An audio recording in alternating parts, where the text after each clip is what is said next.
You guys, yes.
Can you guys hear me? I want to do a mic check before I get into it. Can you guys hear me? Let me know in the chat if you can hear me before I go any further. Woohoo! I'm I'm so happy to be here with you guys.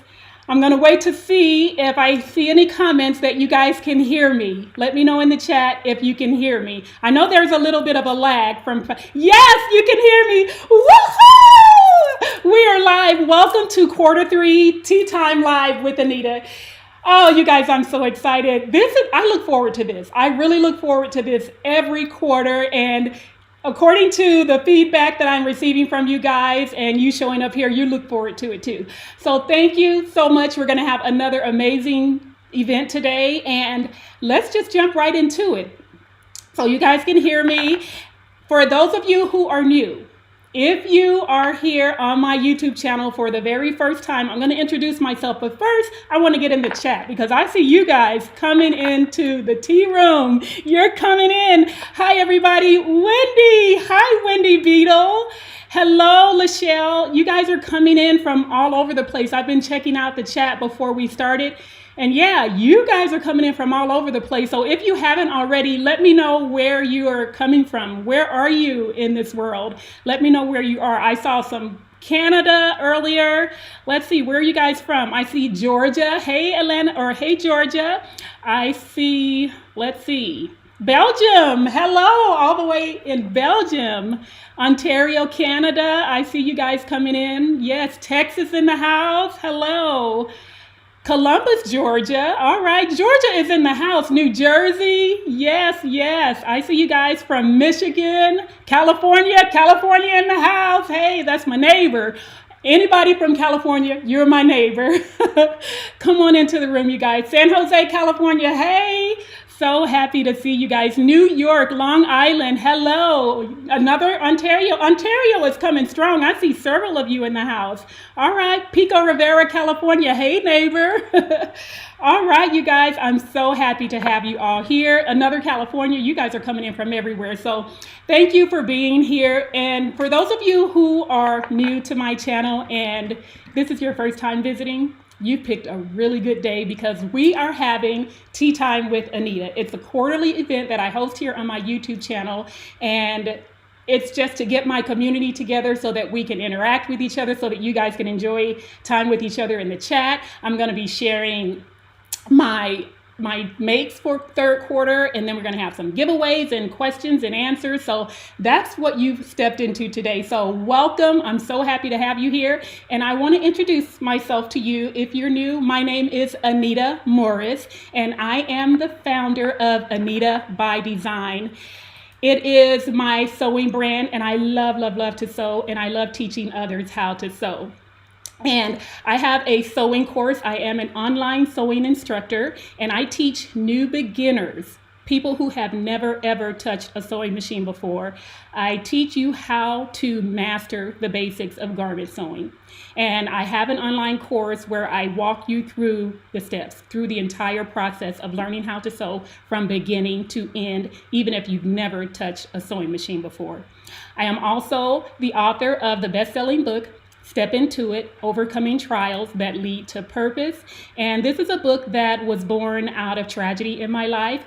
So after going through a few trials, I wrote the book to share my process, the 4 steps that I have gone through to not only overcome, but to thrive again in life. So I walk you through the steps so that if there is something that you're going through or have been through in your life, that you too can step into the purpose for which you have been created. I am an online speaker, or not online speaker, but I am a transformational speaker. I speak both virtually, online, and in person. And I share a message of hope, perseverance, and triumph for those who are living in the midst and aftermath of a devastating life trial. And the message that I bring to the events where I speak is centered around the book and the 4 steps that I share in the book. But above all of that, above all of those things that I do, I am a woman of faith. I am a woman of God. I believe in Jesus Christ, and I shout his name out to the mountaintops, even here on my YouTube channel, and everywhere I show up, I try to honor God with my life. So if you're here and you maybe a little offended by that, then I'm going to say this is not the space for you, because I don't shy away from it. Jesus is my everything. He is my life, and I do share him. So that is who I am and what I do. So here's how it's going to work. For those of you who have been here already, you know what's going to go down. But for those of you who are here for the first time for Tea Time Live, we're going to go through questions. So the people who are part of my private email community, they have submitted questions, sewing questions for me, and a few personal questions for me to answer. So I'm going to be answering those questions here live. And then after a group of questions, then we're going to have a giveaway.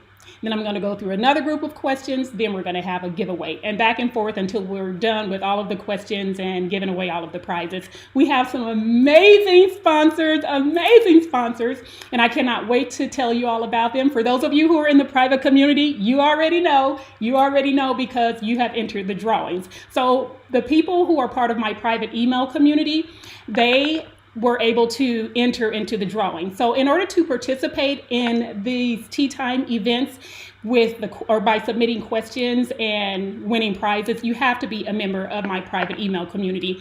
And I'm gonna give you, let me get my glasses because I can't see. I'm gonna give you a QR code that you can go and click on. If you are watching this, why didn't it come up? Let's see. There it is. If you are watching this from your laptop, you can use your phone. For those of you who don't know how to do that, use your camera on your phone and just hold it up to the QR code, and then it'll take you over to the form where you can join the community. So we're going to have some great prizes, and I'm going to introduce you to the sponsors who are sponsoring this live. Okay. So let's get started. But first, let's see what's going on in the chat. What's going on in the chat? Heather, Laura, let's see. You're using your friend's YouTube account. Okay. Hi, Kimberly. I see you. Hello. Oh, you guys, before I go any further, I have some great news. To share with you. You guys may see a young lady in the chat named Alyssa. For those of you who are in my private email community, and I did share on my social media accounts too, that I needed an assistant. Because back in April, I made a mistake because I was so busy, and I completely deleted my entire email list. So I lost all of your contacts. And I decided, okay, I need some help. I really do. And then on the first live here, I did comment that I needed help because I was trying to go back and forth and moderate the comments and do all of the things. And it was a bit much. So I reached out to the community and said that I needed help. And I prayed, of course, and asked God to send me someone that I can trust, who would be like-hearted, like-minded, so that we could work together to make this a smoother transition or a smoother process for me.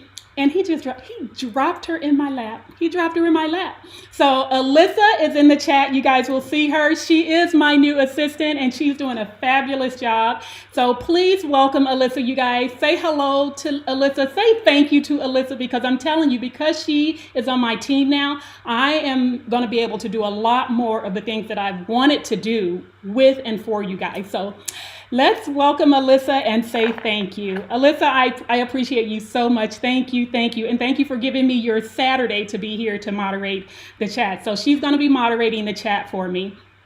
Okay, let's go and let's see. I think we're going to do a round of questions first.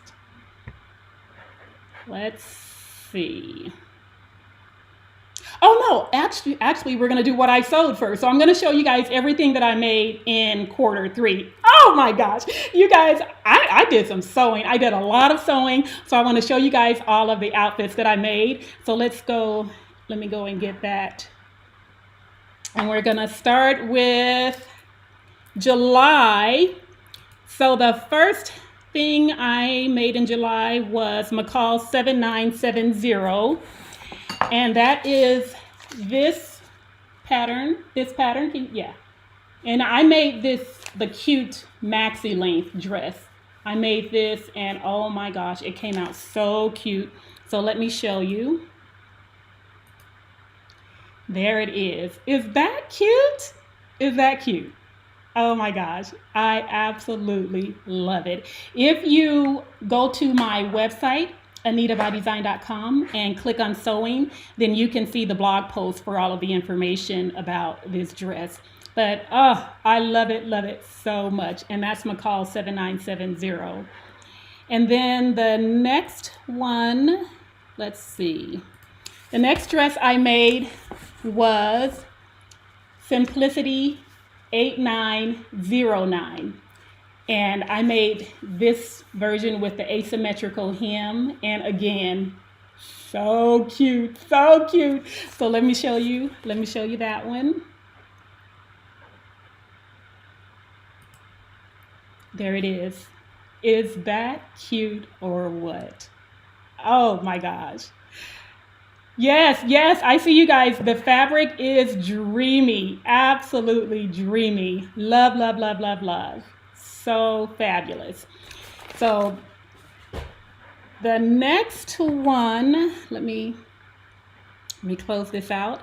So the next one was McCall 7743, and I actually sold this one twice.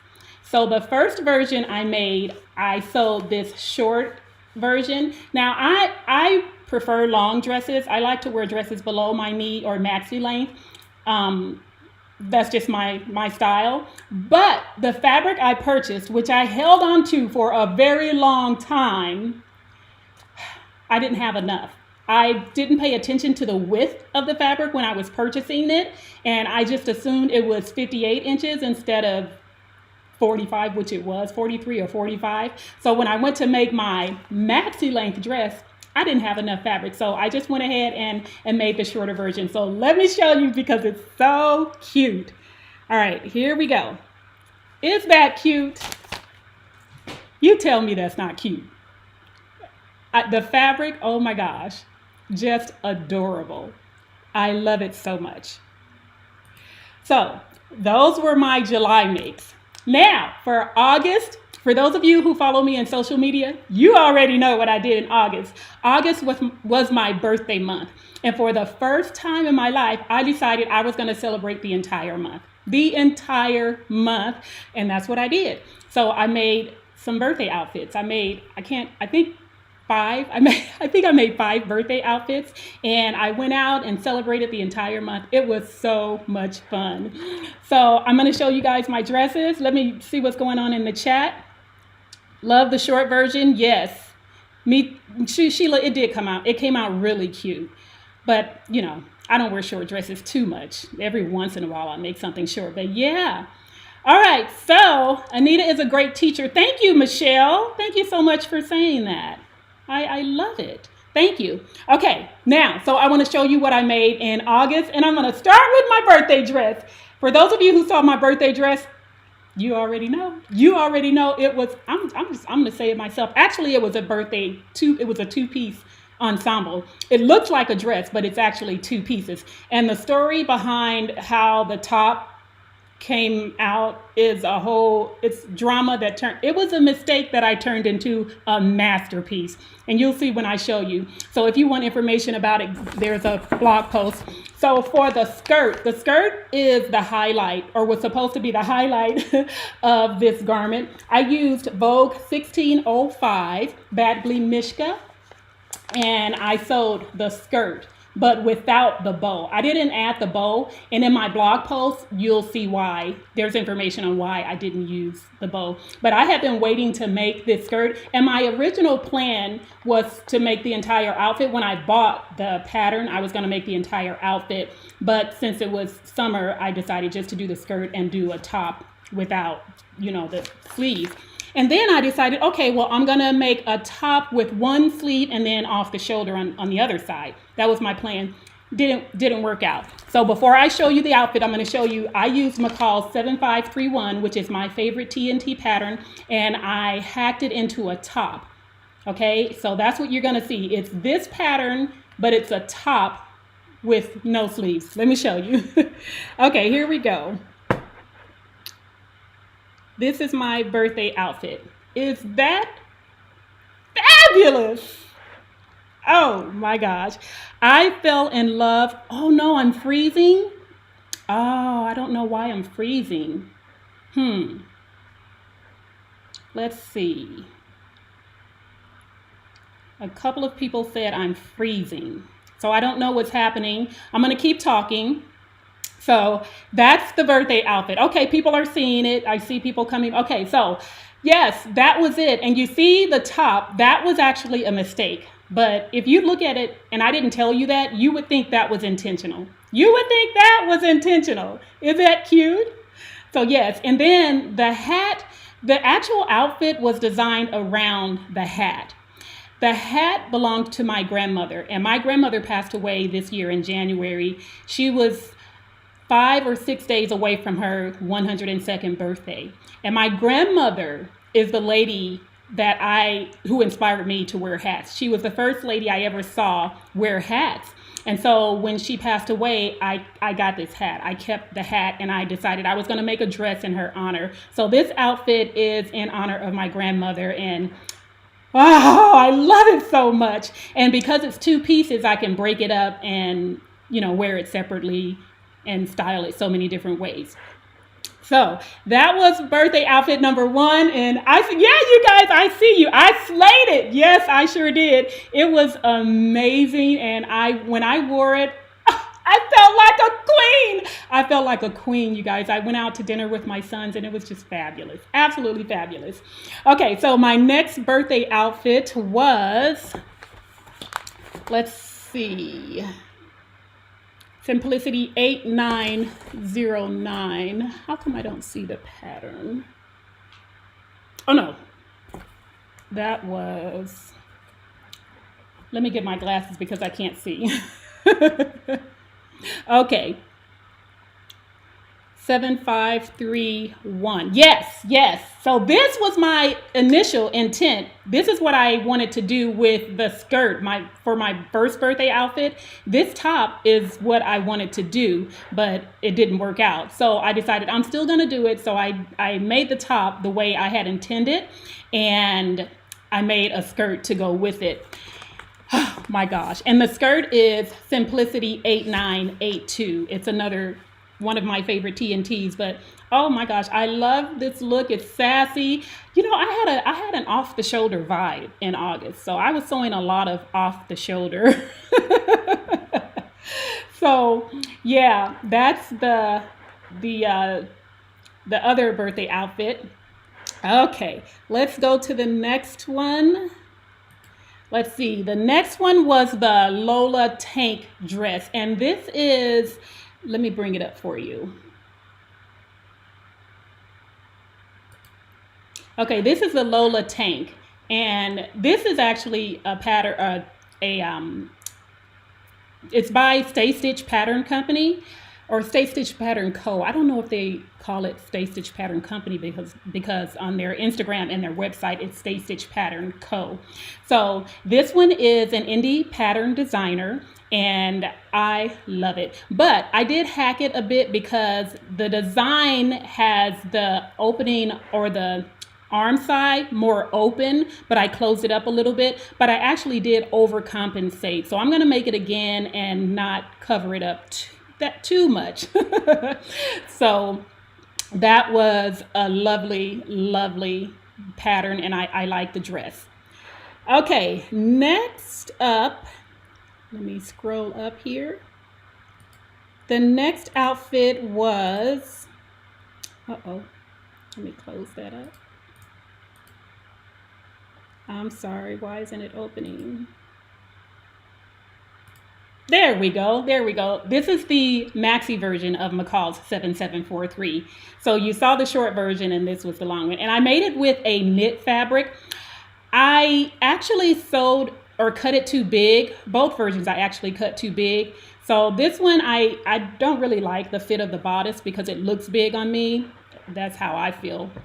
But it's still cute, and I have worn it a couple of times already. So I wore this one during my birthday month, and I love it. I just love it. And of course, I had to throw on a big floppy hat. So yes, it was so good. All right, next, let's go to the next one. My next birthday outfit, Butterick 5487, and that's the top. And this is a really old pattern. I've had it for like a long time. I think it's a classic. It's a Butterick classic. So I made the top, and actually I want to show you guys I want to show you the pattern. So this is the pattern, Butterick 5487. So you can see it's an older pattern. So that's the pattern. So I made the top, and then I had some fabric and I just made a pencil skirt to go with it. And the pencil skirt is Simplicity 8982. It looks like a dress, but it's 2 pieces. So again, I can break up the pieces and style it with other garments from my wardrobe. And I just love it. This fabric, it's a knit fabric. This fabric is another one that I've had for a very long time. And I actually sewed another dress with this same fabric years ago. I had a lot of it. So with the leftover, I decided to just make this outfit. So love that one. I wore it out to dinner with a girlfriend. I had a lot of dinner dates in August. Okay. And then let's see, we did that one already. Okay, let me close these up. Hold on. I want to go to September. I think that's it for birthday. Oh no, I have one more birthday outfit. I have one more. So let me show you. Here we go. Check out this one. Cute. Again, it's the McCall 7531. I hacked it into off the shoulder, and then the skirt, I want to show you guys the skirt pattern. This is Simplicity 1560, and I sewed the long version. So that's the skirt that you see with that outfit. So let me go back and open that up again. Let me get my glasses. You guys, I cannot see without my glasses close up. So let's go get that again. Okay, 1560, there it is. And this is another piece of knit fabric that I've had in my collection for a very long time, for some years. So I like that look. It's really cute. Alrighty, and then I have a couple more to show you guys. This next one is what I'm wearing right now. This is the Cali shirt dress by Closet Core Patterns. This is another independent designer. And oh my gosh, I love this dress, you guys. I love this dress so much. It's just dreamy. And the actual pattern, let me show you guys the pattern because I have the paper copy. This is the Cali dress. You probably can't see it too well, but it's a short dress. You can make the shirt or you can make the dress, and it's a short dress, but I lengthened it because I like longer dresses. And I'm in love. I'm in love with this dress, and I'm gonna get a whole lot of wear from it because it's so beautiful. And I'm gonna tell you about the fabric a little later, but it's from Core Fabrics. It's their sister company, and oh my God, it feels so good on the body. Absolutely amazing. And then the final garment that I made is the Veronique robe. And this one is also from Closet Core Patterns, and the fabric is from Core Fabrics. Love this robe. It's comfortable. It's a very lightweight fabric, so I love it. So that's what I made for Q3. Love my garments. They're gonna get a lot of wear.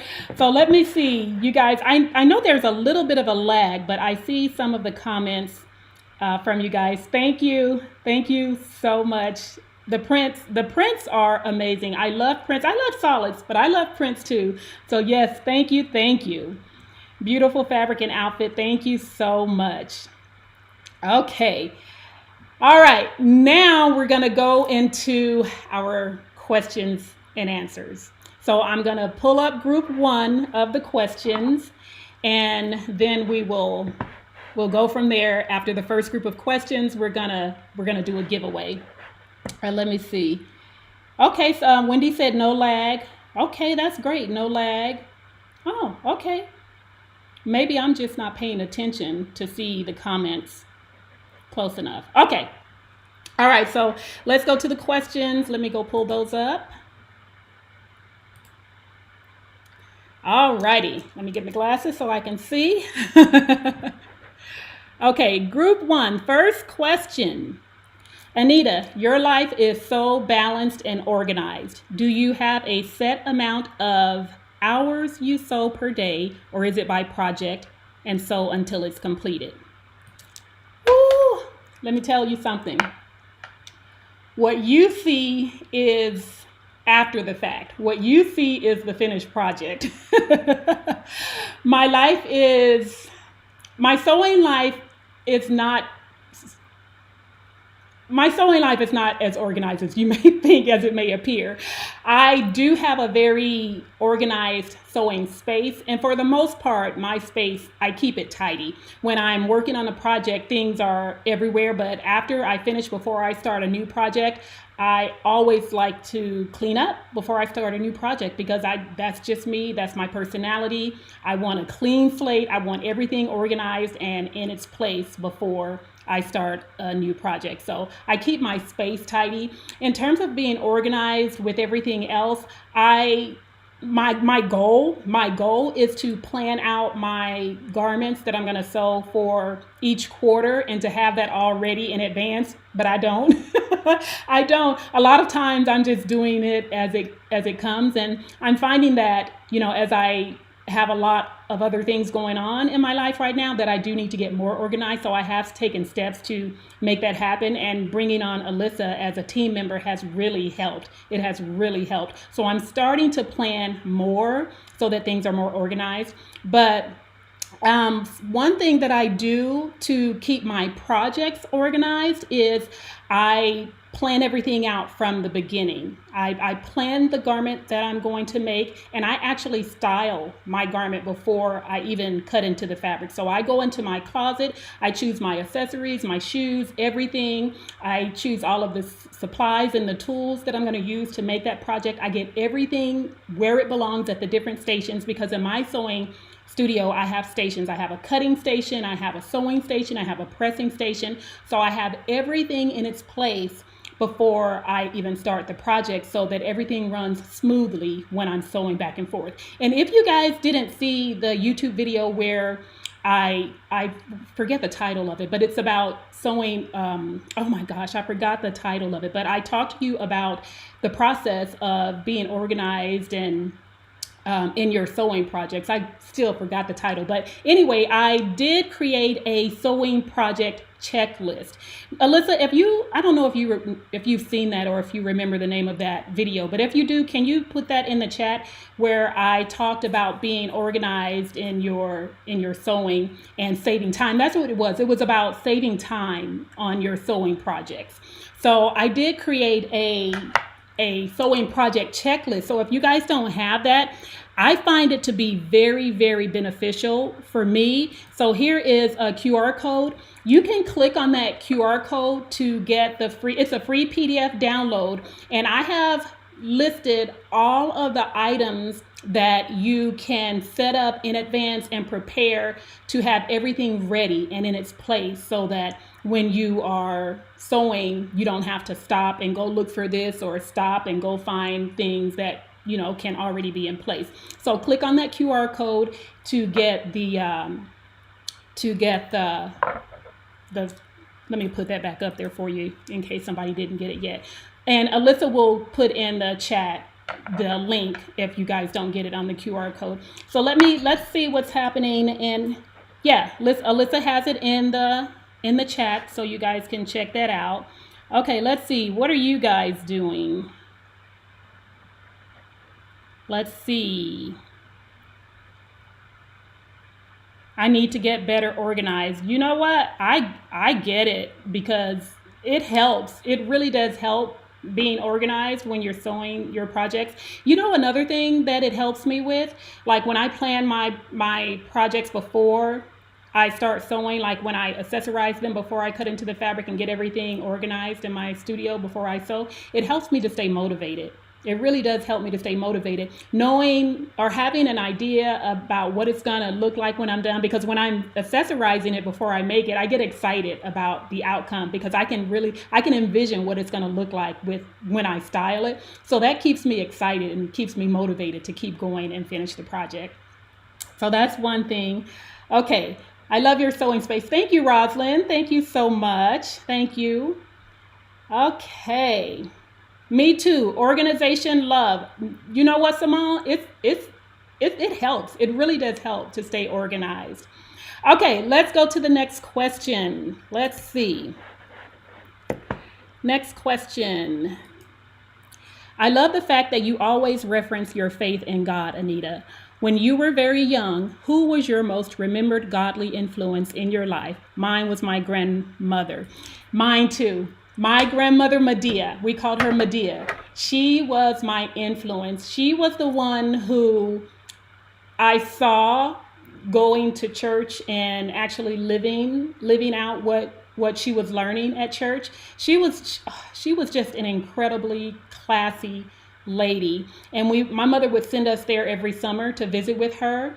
And we really looked forward to that. That was like a highlight of the year. And I would just be so in awe of how she treated us. And, she would take us to church and allow us to do all these things. She taught us a lot, about being classy and women of grace. So my grandmother, she loved Jesus. She loved the Lord. And so she was my first godly influence. Thank you for asking. Okay, let's see. Next question. What is the most exciting part of your sewing career? So for me, the most exciting part is being able to teach a new beginner how to sew and to have them come back and tell me how it has impacted their life. There is nothing more rewarding than that. To take something that I consider it a gift. I really consider this a gift. To take a gift that God has given me and to be able to share it and pass it on to another person and have them come back and say thank you and to share how much they appreciate it and how they're using it and what they're doing it.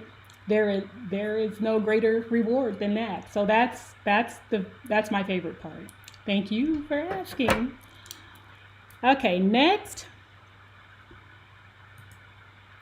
What do you do when you finish a project and you just don't love how it turned out? How hard do you work to make it fit, feel good, look good before you let go? Okay, so I have done a couple of things. Sometimes when there have been circumstances or situations in the past where I have been sewing a garment and then I do fitting throughout. I sew up to a certain point and then I'll do a fitting. There have been times when I do a fitting and I just know, no, this is not it. This is not it. And a lot of times I'll just stop and leave it alone. But then there have been times when I've kept going and finished the garment and confirmed that no, that this is not it. That wasn't it. And then there have been times when I finished a garment, tried it on and didn't really like it, didn't really feel it, but I decided to just go ahead and accessorize it anyway. And after doing that, I liked it. So yeah, I have thrown some away and I have kept some and accessorized them and worn them for a while. Or maybe I wear one once and then decide, yeah, it's okay. And I'll just pass it on. So yeah, that's what I do. All right, let's see. What are you guys saying? What are you guys saying in the chat?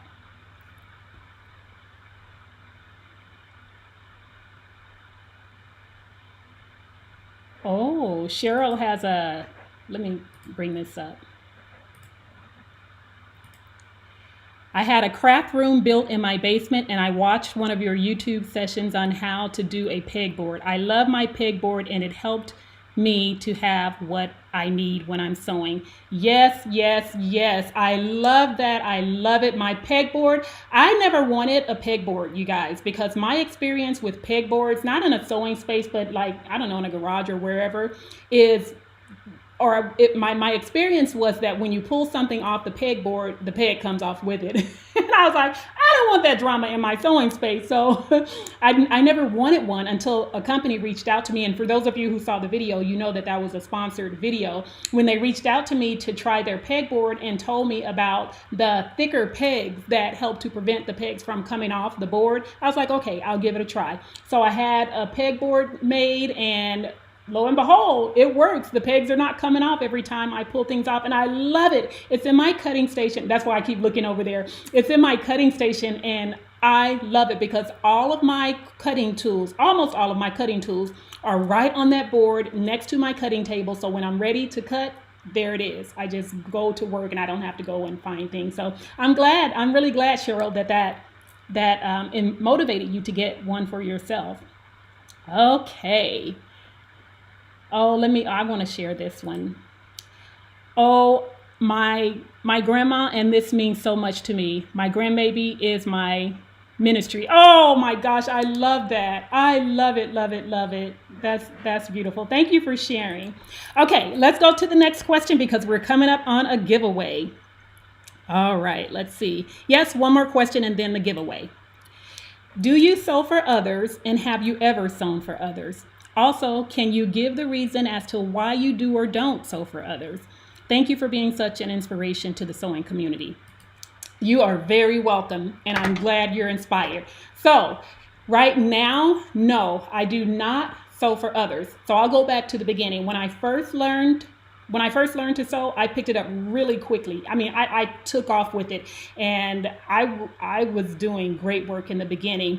So I did start sewing for people, and I found out that I did not like it. I didn't like that at all.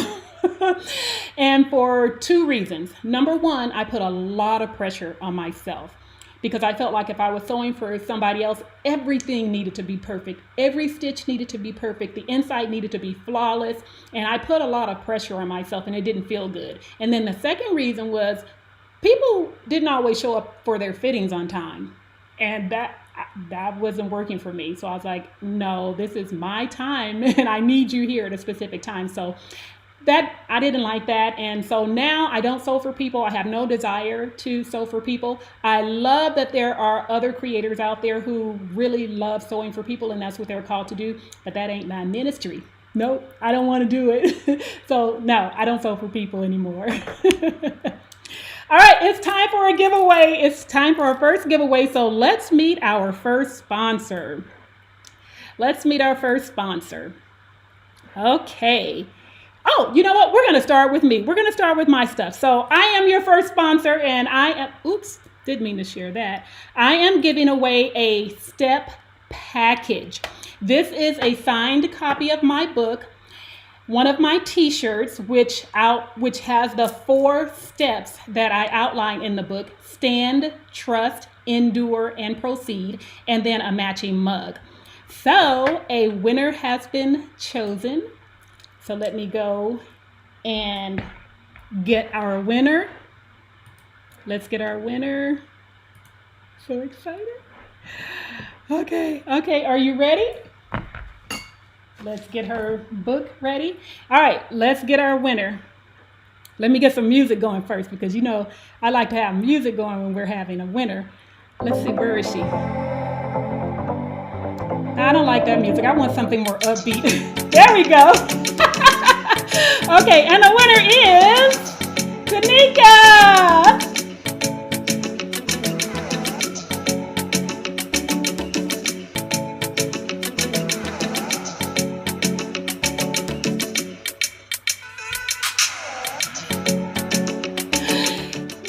Congratulations, Tanika. Blair, I am so excited for you. So here is what you need to do. I forgot to explain the rules before calling up our first winner. So Tanika, you need to say I'm here. In the chat, you need to let me know that you're here, because you have to be present in order to win. So I'm going to be looking for your name. Alyssa's going to be looking for your name. You guys, yes, congratulate her. You have to tell me you're here. I'm going to be looking. And after you have told me you're here, you're going to need to contact me within 24 hours at contact@anitabydesign.com. That's the email, and you're gonna need to I'm looking for you, Tanika. You're gonna need to contact me using the same email that you used to join the private email community. Okay, looking for you, Tanika. So make sure that you say I'm here and then contact me. If you don't tell me you're here, then I'm going to not call another name, but I'm going to choose another winner after the live is done. And even if you contact me later, but you don't say you're here, I'm going to pick another winner, because I want our winners to be present, because it adds to the excitement. Okay. And that's just one of the rules that I outlined. So you'll need to do that. And then I'm going to contact you. I'm going to reply to your email to let you know that, or give you the information about your prize. So within 24 hours, you need to contact me. If you don't, I'll pick another winner and use the same address. Let's see. Is she here? Has anybody seen Tanika? Tanika Blair. Okay. I don't see her saying I'm here. I don't see Alyssa saying she's here. Okay, Tanika. All right, so if she doesn't show up, I will be pulling another winner, and I will reach out to the new winner later. Okay, let's go. Alyssa said, I have not seen Tanika. Tanika, are you here, sis? Okay, so let's move on. She hasn't responded yet, so we'll just wait. So let's go to our next round of questions. Okay, let's go back. And I know, oh no, Vicky said, oh no.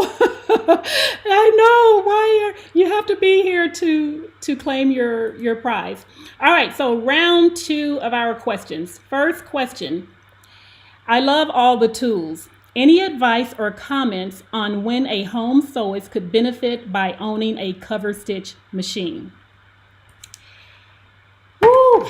Now, for those of you who have been following me for a while, you know that I am in love with my cover stitch machine. I have the Baby Lock Euphoria cover stitch machine, and I absolutely love it. But for a beginner, did you say beginner? Yes. Wait. No, a home sewist. You know, I highly recommend having one if it's, something that you think will help in your projects, and I'm going to say it will. But for beginners, I do want to say for beginners, you don't need to invest in a cover stitch machine in the beginning. I highly recommend that you focus on the basics with your regular sewing machine before you venture off into the specialty machines, because it can be a distraction. So make sure that you're focusing on learning your stitches, your cutting, and all of the basics before you go, getting the other machines. But for those of you who are intermediate, advanced, and whatever, I highly recommend a cover stitch machine, because it does an incredible job. It has truly up-leveled my sewing game, and I have nothing but good to say about it. So yes. Okay, so, Angela says, my Euphoria brings me so much joy. Thanks for recommending it. You're welcome. Doesn't it bring joy? Like every time I get ready to hem a garment, I smile. Like I literally smile, because it has made the process so much easier, and it turns out beautifully, just absolutely beautiful. And then if you did not catch my series on the Baby Lock Euphoria cover stitch machine on YouTube, go watch that series if you're interested in a cover stitch machine, because I have 4 videos that walk you through the entire machine, all of the different parts, the accessories, how to use the machine, how to thread the machine, which is, it's so easy and simple.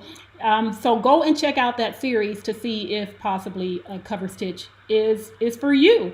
And I love mine. But yes, Angela, I love mine. Now, let's see. Let's go to our next question. Oh, wait, I think I wanted to show you. Oh, no, wait, here we go.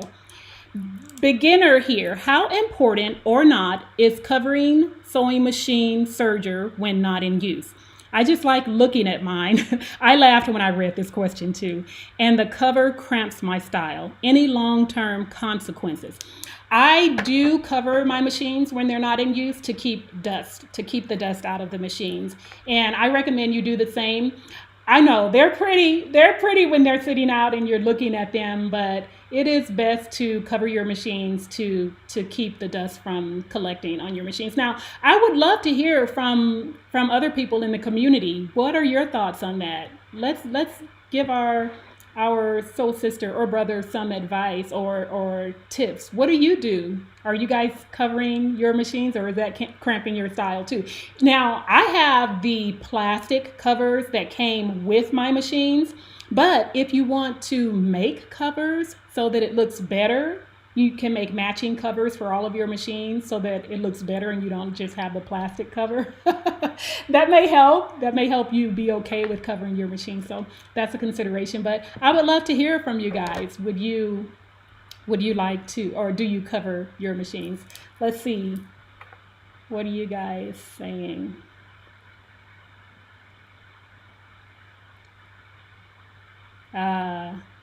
Is a cover. Yes, Nicole. Nicole said, I really want one. It's next on my sewing list. Yes. Danielle, when do you use a cover stitch machine? I use my cover stitch machine mostly for hemming my garments. It does an incredible job with hemming. Even on my knits, just beautiful. I get no stretch. Sometimes when you're sewing your knits, if you're not preparing the hem area before you hem your knits, you will get that stretching and that wavy hem, which is not a good look. I never have that problem when I'm sewing or hemming with my cover stitch machine. You can do decorative stitches with it. It has just so if you're using like beautiful threads, decorative threads, you can do that. You can sew. I made a pillow. If you go and watch the last video in the series where I show you how to use the machine, I made a little pillow with the cover stitch machine. So yeah, you can do several things. Now it's not it's not replacing your regular machine. So you're not going to use the cover stitch to sew all of your garments. That's not what it's for. It's a specialty machine that does all the special things. Okay, now let's go to our next question. Oh, let me take Danielle down.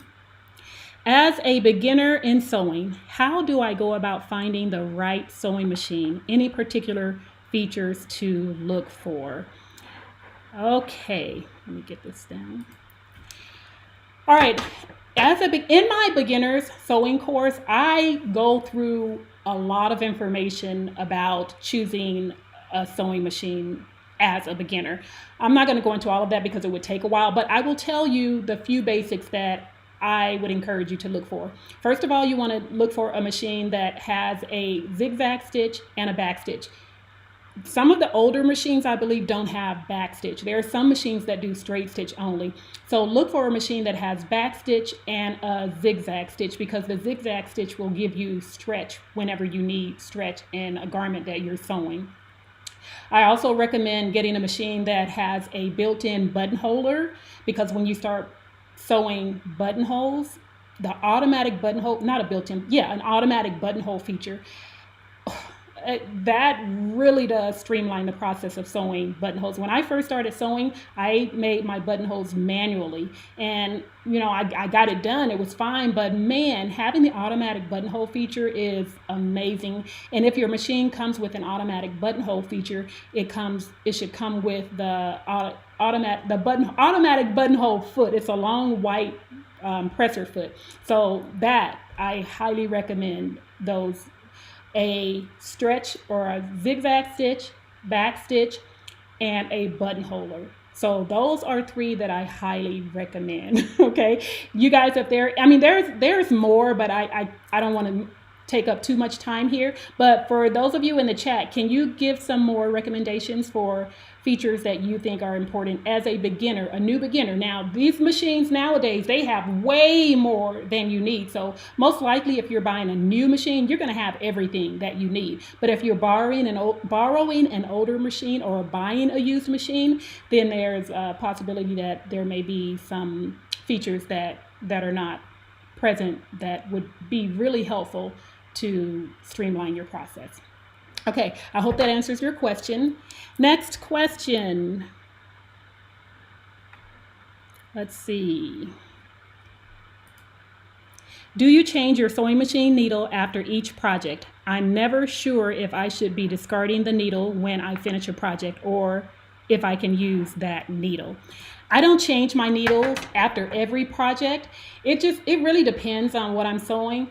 So when I'm sewing knit garments, which I sew a lot of knit garments, I will sew, maybe 4 or 5 garments, maybe even more before I change the needle. Well, I'll take that back. If I'm using the same size needle, because I do change sizes depending on the thickness of the fabric, but I don't change with every project. It just depends on what I'm sewing. Now, when I'm sewing woven fabrics, I do use a universal needle.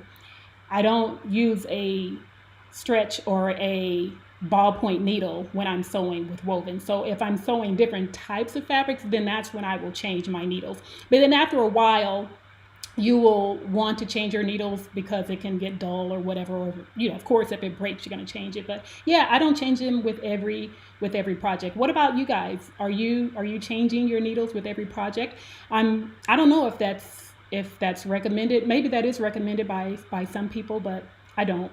So I think it's personal preference too. I think it just really depends on what you want to do. So I don't think there's any hard rule. Okay, let's see. Tanya says, very important to cover. The plastic can yellow if the sunlight hits it. I think she's talking about, oh yes. She's talking about the sewing machine, and I actually have a Singer SERGER from way back when I first started that it's yellow now, and it used to be white, and I probably wasn't covering my machine back in the day. So yes, I thank you for sharing that, Tanya, that it could turn yellow. And the white is so pretty, so yes. Let's see, what else are you guys sharing here? Oh, Diva 900X, I cover my machines when not in use. I made a custom clear plastic cover. So see, she made her own clear cover, a plastic cover. So, and she said it's clear, so you can still see the machine. Thank you for sharing, Diva. Let's see. Oh, Debbie said she made covers. Debbie said I made pretty covers. I like that. And you know what? I told myself I was going to do that several times, and I haven't done it yet. Maybe one day I will, but I really like when I see people's machines covered with the pretty fabric. So yeah, that's cool. I'm going to do that one day, Debbie. I am. Let's see.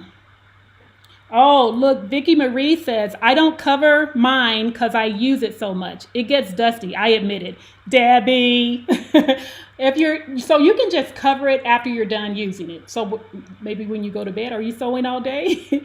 So just cover it, when you're not in use, and just keep taking it on and off. Cover that machine, girl. But you said you use it a lot, but I don't know. So Vicky doesn't cover hers.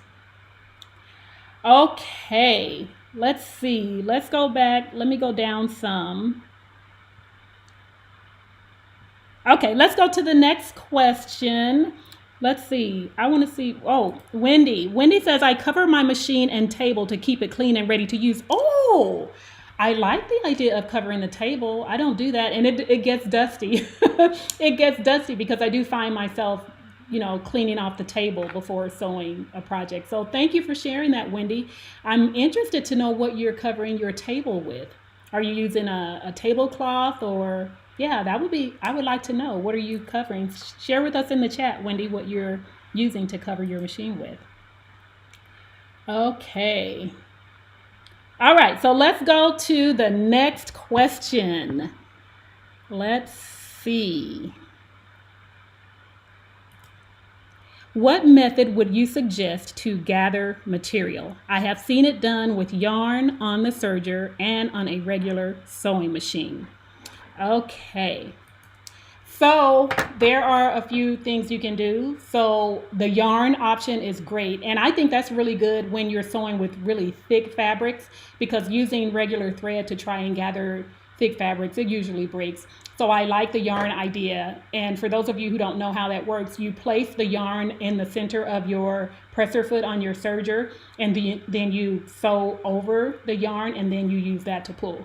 That, at least that's how I think. I've never done it, but I think that's how it's done. But you can also use your regular sewing machine. One option, use your regular sewing machine and a zigzag stitch. Or not a zigzag stitch, a straight basting stitch. Use your regular machine and a straight basting stitch, and then you can use that. But you want to do 2 rows of basting stitches because it gives you more stability when you're pulling the fabric to gather. So you can do it that way. Some machines, or not, I don't know if they come with a gathering foot, but there are gathering presser feet out on the market. Oh no, wait, we're not talking about gathering. We're talking about wait, what are we talking about? I just lost my thought. That happens to me sometimes. Yeah, we are talking about gathering. Okay. That happens. I need to drink some tea. That happens to me sometimes, you guys. This is so good. I'm going to tell you guys what I'm drinking. Oh my gosh, I'm going to talk to you guys about my tea later. So good. So yes, so you can use a double row of basting stitches to gather. You can use a gathering foot if you can find one for your machine, and then you can use the serger option with the thread for your to gather. Okay, so I hope that helps. Oh, and if you guys have any tips, please share. I like for everybody to be able to share their tips on. I need to move this. Their tips on, my battery was about to die. Share your tips on gathering. Okay, next question. Let's see. I have a stretch stitch setting on my sewing machine. However, it doesn't allow me to backstitch. Should I begin my stitch on a lower zigzag stitch that will allow me to backstitch and then switch back to the stretch stitch to complete the stitches? Okay. So I actually created a video for this because it will be easier for me to show you than tell you. So let me go and pull that up for you. Okay, so this is, I'm using a piece of knit fabric, and some machines have, you want to take a look at the needle and see what happens. It's going to create a secure stitch. You see how it's going and it's not moving? It's stitching in the same place, and now it's stitching that stretch stitch. So that first few stitches in one spot creates like a bar tack, and it secures the stitch. And you'll see when I finish off this stitch, I'm going to hit the back stitch button. I'm going to hit the back stitch button right now, and it's going to do the same thing. It's going to create that security stitch. You see how it's stitching in one place? So take a look. You can see that little security stitch right there at the beginning, and then again at the end. So check your stitch. So when you go and try, do a practice, a test run. Go and get a piece of fabric and do that stitch and watch the needle and see if it gives you that security stitch at the beginning and at the end. I tested several of my stretch stitches on my Baby Lock Soprano machine, and that's what it does. So if you're sewing fast, you may not see that happen at the beginning. So check to see if it does that. If it doesn't, then what you can do is, if you are sewing a tubular area like a sleeve or a hem, then you can just start off without a back stitch and sew all the way around, and then when you come back to the beginning, just overlap, and that will create the secure stitch for you. Yeah, Oh, and here's the thing. If you are not sewing a tubular area, if you're just sewing like a side seam or something, then what you can do is eliminate the back stitch and just sew forward, just sew all the way from the beginning to the end. And then if you're going to be inserting a sleeve, sorry about that. If you're going to be sewing a sleeve in your hem, then when you sew in your sleeve, then it's going to intersect.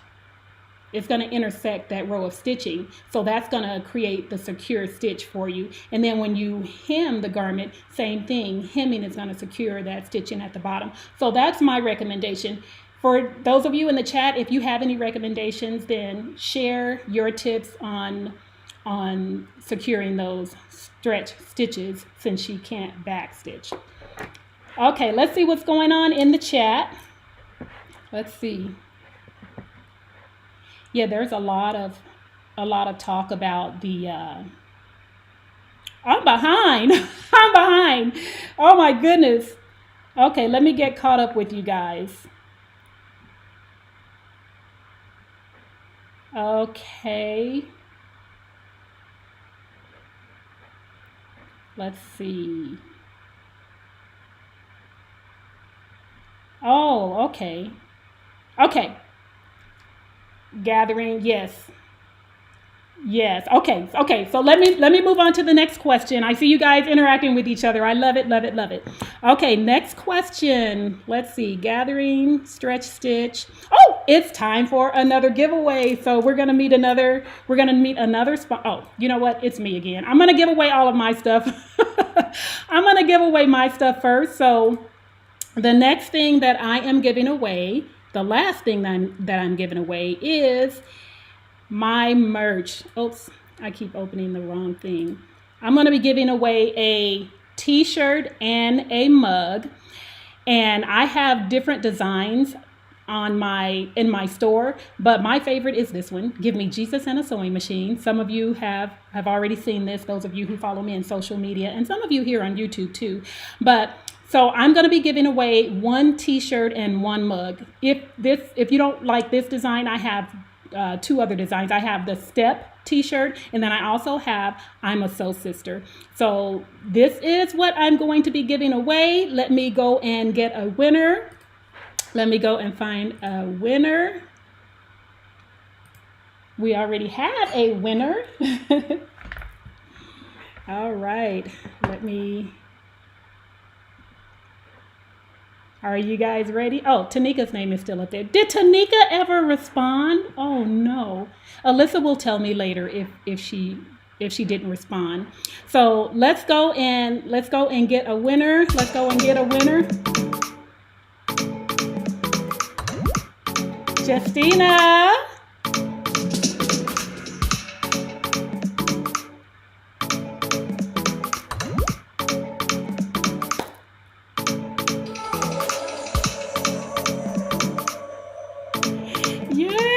Congratulations, Justina. Congratulations. I'm so happy and excited for you. Now, I think this may be one of my sewing course students. I have a Tina Leroy in my course, so I'm not sure if this is the same person, but Justina, make sure you let us know you're here. I need to know that you're here, and make sure that you contact me at contact@Anita by Design within 24 hours. Using the same email address that you use to join the private email community. So we are, yes, I am. I just saw her. Oh gosh, it's going so fast. I just saw her. Tina, yes, congratulations. I'm so excited for you. Congratulations. So make sure you reach out to me by email, contact@AnitaByDesign.com, and I'll give you your information for your prize. Yay, I'm so excited.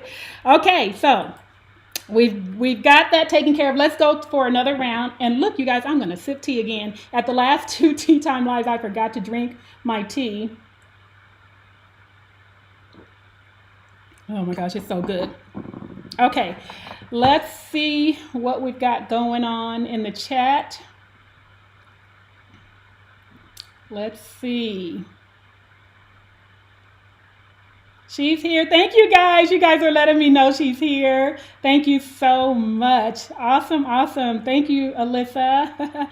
Awesome. Congratulations, Tina. Okay, let's go on to our next round of questions. Let's see. All right, group three. Did you have any special training to begin your YouTube channel? How much time is involved, and how do you build your followers? I'm interested in starting, but not sure if I could take on such a large task. Any information would be very helpful. Thank you, my mentor. Oh my gosh, thank you for calling me your mentor. So when I first started back in 2016, I did it for fun, and I just wanted to teach what I knew. I didn't come in it as a business. I just wanted to share what I knew. And so I didn't really have any expectations. I didn't know all the rules. I just did it. I set up the channel and I did it. And that I was scared because I was thinking, well, I don't really know all of the things. And I was also concerned that there were so many other sewing YouTube channels that nobody would really be interested. And so I was a little hesitant in the beginning to start it, but then I decided, you know what, I'm just going to do it because I had been in Facebook sewing groups and people were telling me you should start a blog, you should start a YouTube channel. And I decided, well, if they are saying that, there must be some interest for more. And so I did it, and I'm so glad I did because I actually came in and just brought my own style with it. And my style is teaching with lots of details. And what I learned is that people really appreciate that because there are a lot of channels for people who have experience who don't need all of those intricate details. But then there are people who can't follow along with that because they're truly new beginners and they need step-by-step instructions with lots of details. So that was the flavor that I brought into the community. So I have had nothing but fun, but let me tell you, it is work. It is work. In the beginning, I was recording videos like every week because I started off with a sewing course here on YouTube. So I was recording a lot, and I also had help. I had my husband recording the videos at the time. Well, now it's just me recording the videos and doing the editing.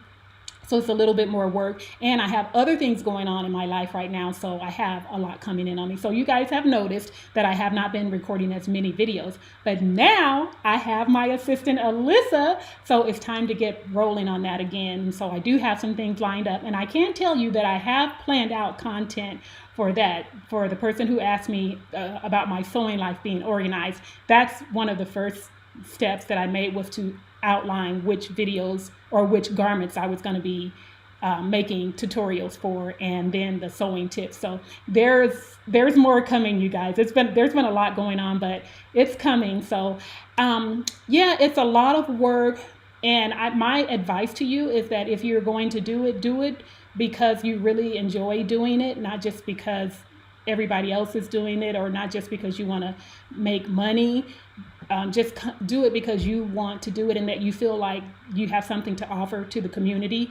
There is enough room for all of us. I believe that with all of my heart, that there should not be any competition because there's enough room for all of us. And I say that because there are people in the community who have different learning styles, and what works for one person may not work, or a teaching style that works for one person may not work for another person because they need something different. So I say do it, just step into it and do it, and you will begin to learn as you do it. That's what happened with me. I didn't know all the things.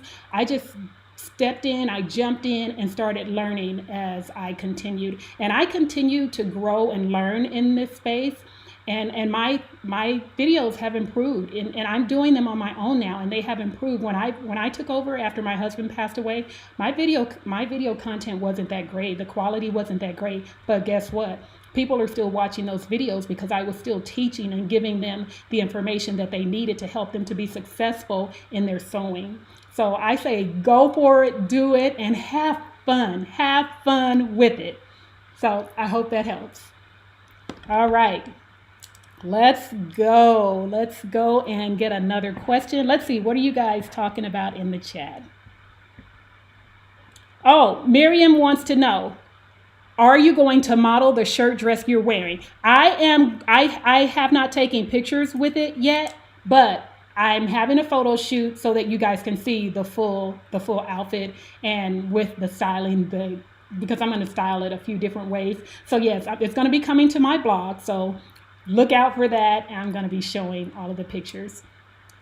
Okay, let's see. Yes, those videos help me. Lachelle, I'm so glad to hear that. I'm really glad to hear that. And you know, that's what's been the blessing for me, you guys being in this space, knowing that what I'm teaching, what I'm bringing to the community is actually helping people. I'm not here just to be here. I literally want to help to teach new beginners. When I learned to sew, I had an in-person lady teach me the basics, and having her there to show me the details was beyond words helpful. And the way I learn, my learning style is that I need all the details. Don't skip anything. I need all the details. So I teach the way I learn. So you're very welcome, Lachelle. I'm glad that was helpful for you. Okay, let's see. Oh, I want to highlight this. Stuff sewn by Joan. Yes, YouTube is a lot of work, but when you're just starting out, to learn as you go, just like anything else. Yes, when you're exactly just like anything else, when you're just starting out, it's a lot. It's a lot. But once you get into your groove, you get a rhythm and you keep going, and you know, you start to learn how to make it easier for yourself.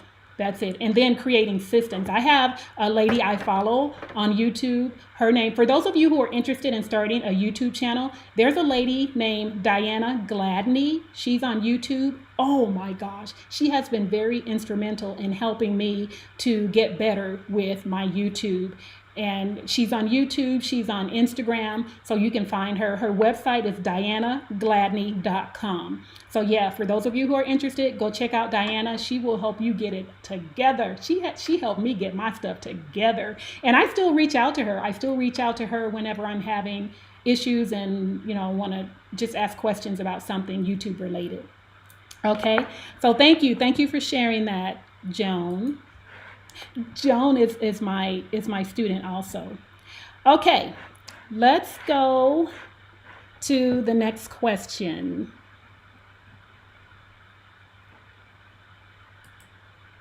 Do you have any special tips for making buttonholes on stretchy fabric? Yes, make sure that you stabilize the area that you're going to sew the buttonhole. That is crucial, because if you don't stabilize the area for your buttonhole, you're going to get a flimsy, wavy buttonhole, and that it doesn't look good. It just does not look good, and you can see it. So to stabilize the area where you're going to insert your buttonhole, you're going to use you can use interfacing or any kind of fusible webbing.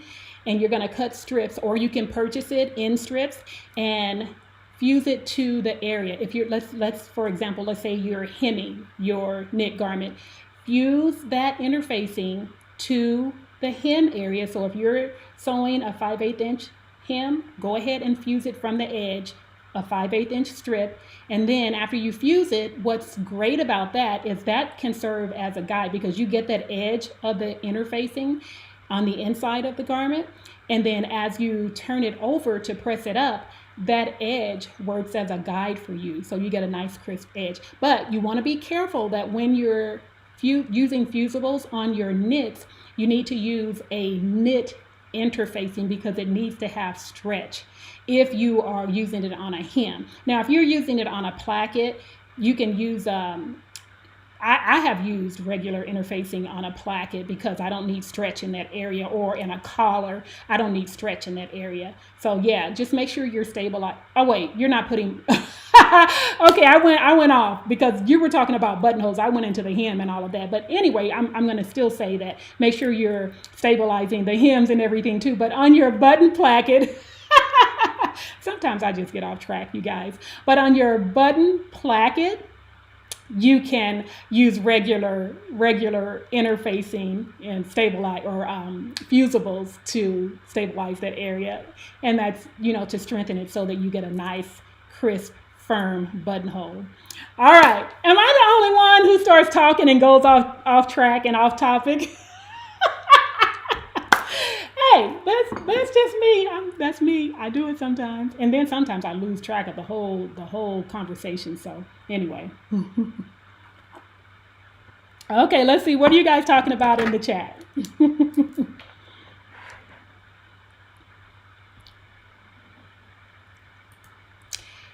Maria.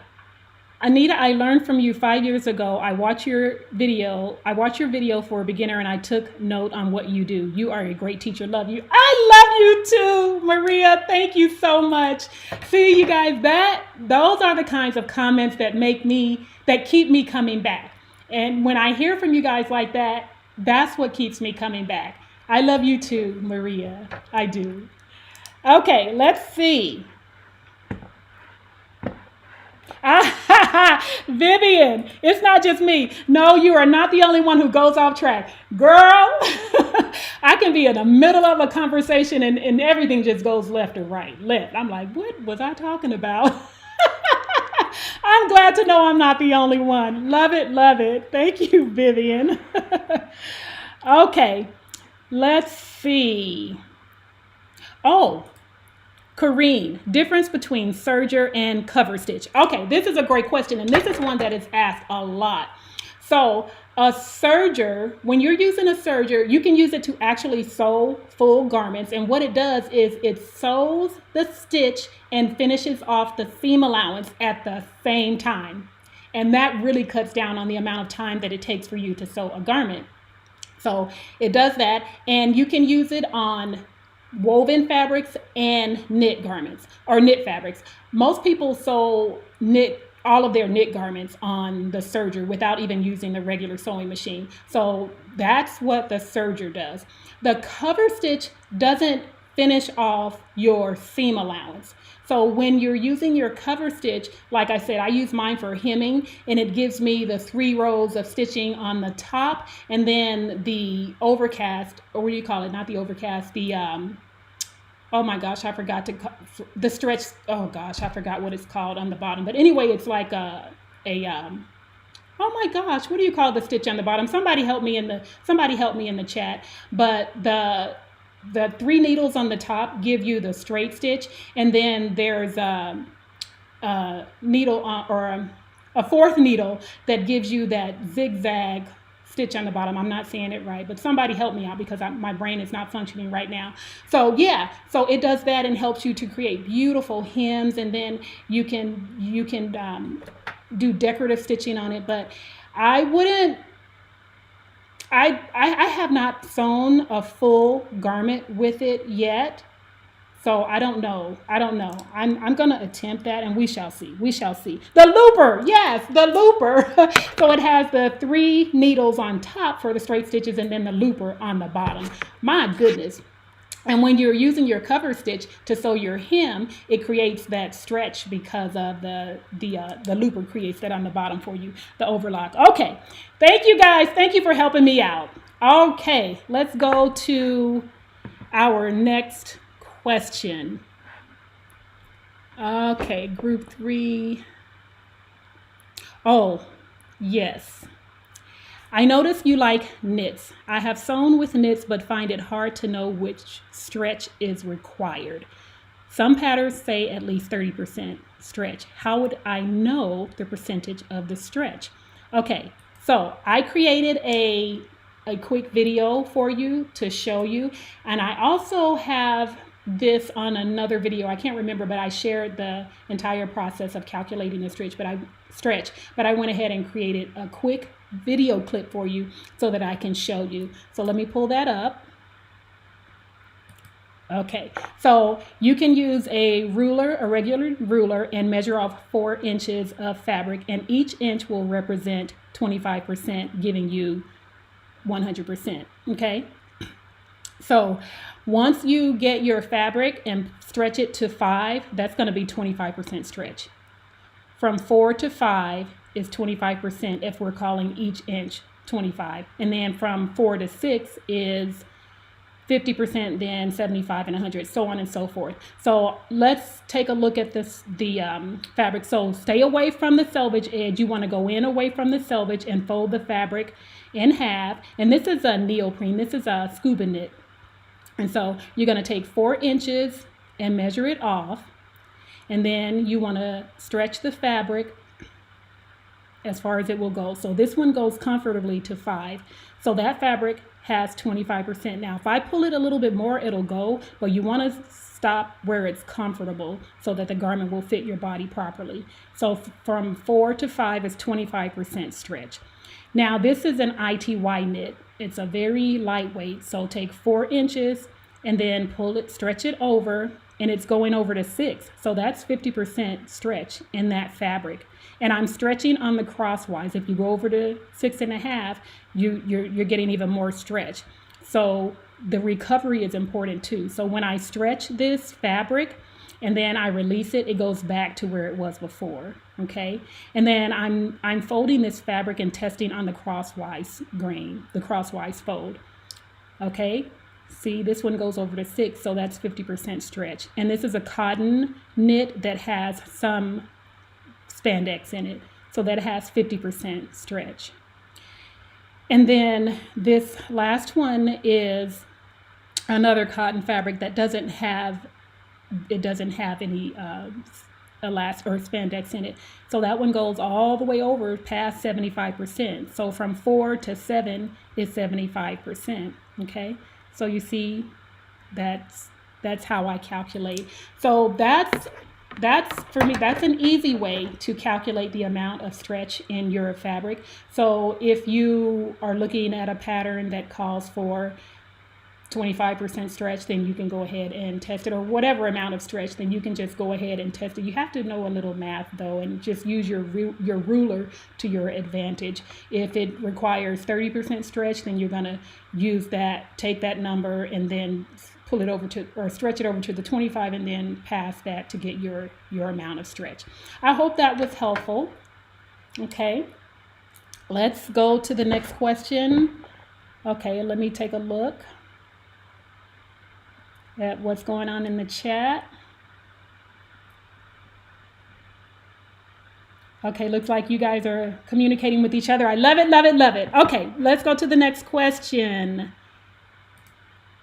What fabrics are best when using a universal sewing machine needle? Are knits and spandex type fabrics okay to use with a universal needle? Okay, so I use the universal needle. First of all, it can be used for both. It can be used for wovens or knits. That's why it's called universal. However, I use ballpoint needles, stretch needles, jersey needles when I'm sewing knits, because they have a rounded tip and they don't pierce the threads of the fabric. They separate the threads, so it creates the stitch properly. When I'm using wovens, I will use a universal needle.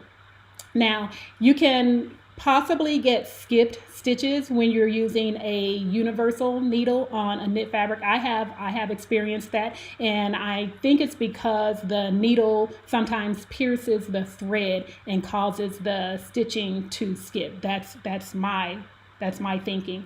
So I do recommend using ballpoint stretch jersey needles for your knits, and then your woven or your universal needles for your woven fabrics. Okay, hope that helps. All right, next question, and then we are going to another giveaway. Fitting waistband in skirts is a challenge. I always seem to have the actual band bigger than my body and have to do multiple adjustments. Any tips? Yes, I recommend that first of all, you are choosing the right size on your pattern when you're getting ready to cut your fabric, your pattern pieces out. And you want to choose by the finished garment measurement. So when you're buying, I'm assuming you're using commercial patterns. If you are buying your pattern by your waist measurement, when you get your pattern piece, the front pattern piece will have the measurement. Most of them do. Sometimes they don't. And in that case, then you will need to measure the actual pattern piece to know what the actual finished measurement is. And the way you will do that is to take away the seam allowance on both ends and then measure the front and the back pattern piece to get the true finished measurement. Okay, so measure or use the finished garment measurement to determine the size that you're going to cut. Okay, if you're doing that and your waistband is still coming out too big, then what I recommend is sew the waistband, if this is possible, depending on the type of garment you're making. Sew the waistband from a piece of muslin, practice fabric. Sew the waistband by itself and fit it to your body. Try it on, fit it to your body, and see if you need to make any adjustments before you sew your entire garment. So in doing that, you get to try it out in advance and make any adjustments that are necessary. And if you're making adjustments to that waistband, you may have to make some adjustments to the top part of the actual skirt, pants, whatever bottom you're making. So I hope that helps. If you guys have any recommendations or advice for her, please let her know. Okay. All right. So let's go down to our next. Oh, we are going to have a giveaway, and then we're going to get a winner. So let's go and get our next sponsor. Now we get to meet our sponsors now. Okay, here we go. Oh, and I need to pick it up because we're at 1 hour and 30 already. Okay, we're going to speed it up a little bit.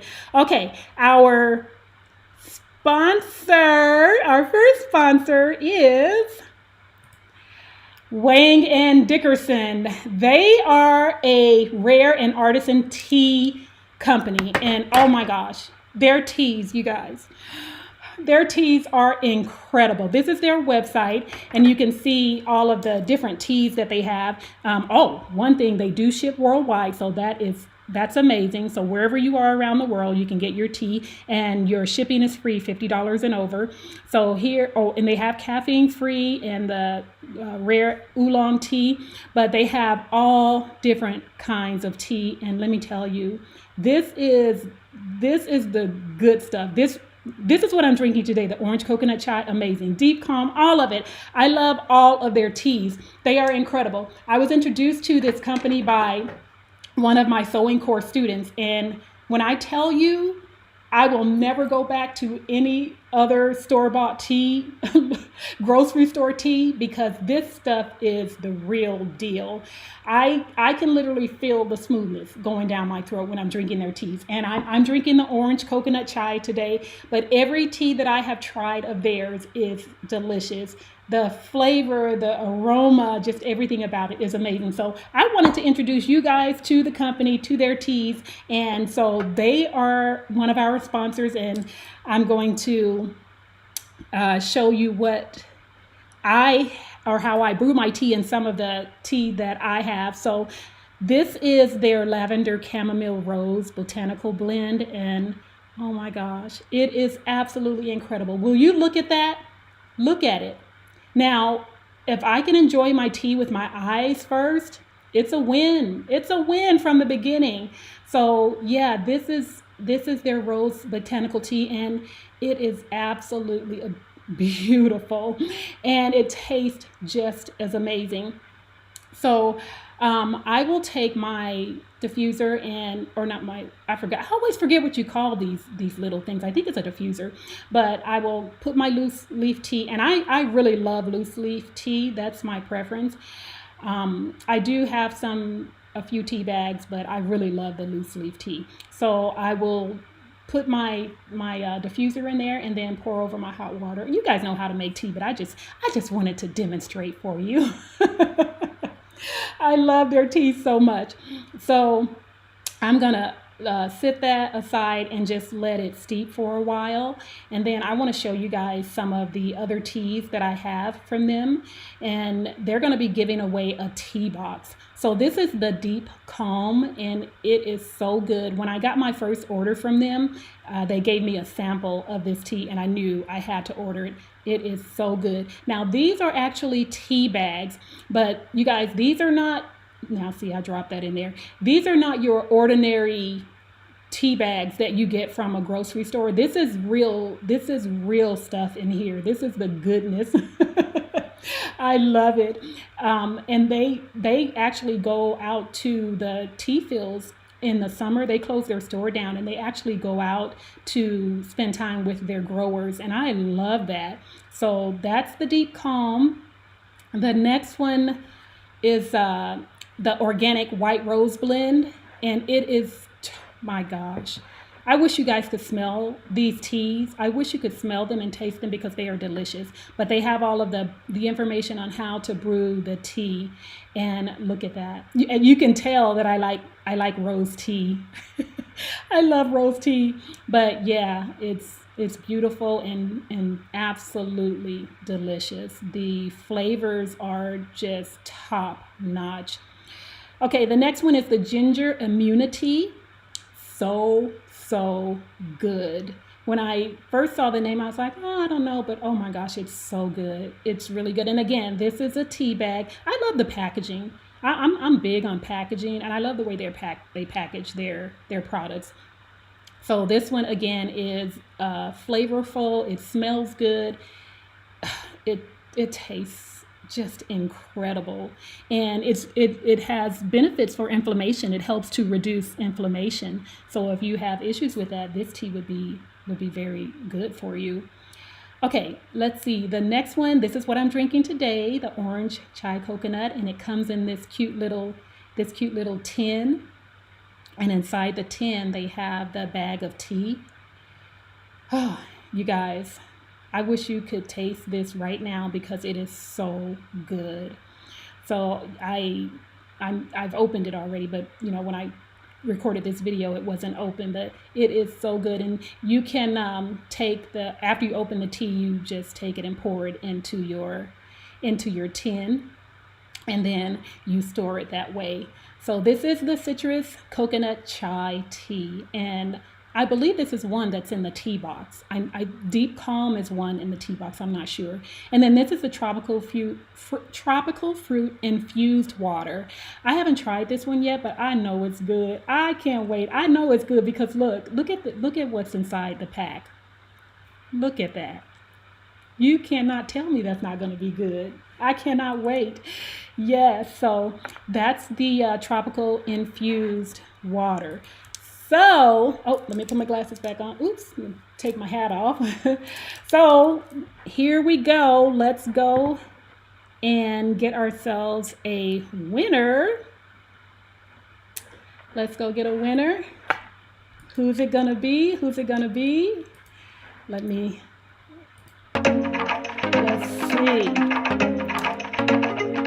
For those of you who entered, is it you? Whoops!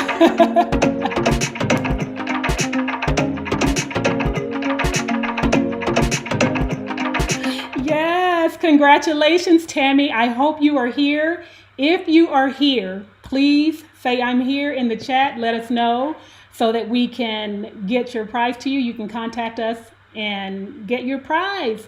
Thank you for entering, and yeah, let us know you're here. We're waiting for you. Alyssa will look out for you, and we will highlight you if I see you. All right, Tammy, we're waiting for you.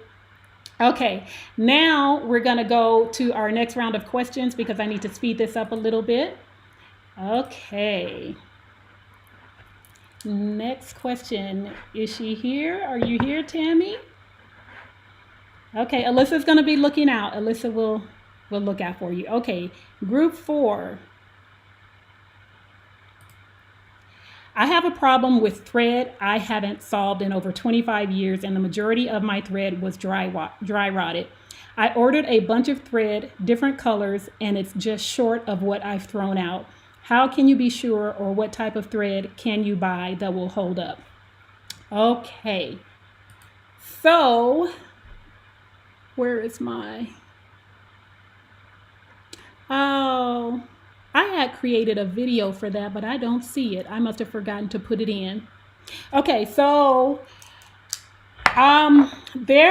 in terms of what type of thread to use, of course, there are all different brands and types of thread. good quality, lower quality, but some of the ones that I have that are higher quality, I have not seen Tammy. Okay, Alyssa hasn't seen Tammy, so we shall wait. All right, so the first one I'm going to show you is Gutermann. Gutermann is a good brand. It's a higher quality thread, and I have found that it does a great job. So Gutermann is good. Madeira is like top of the line. That's what I think. They are really, really high quality thread, and so that's a good one. Sulky is a good brand. They're really good too.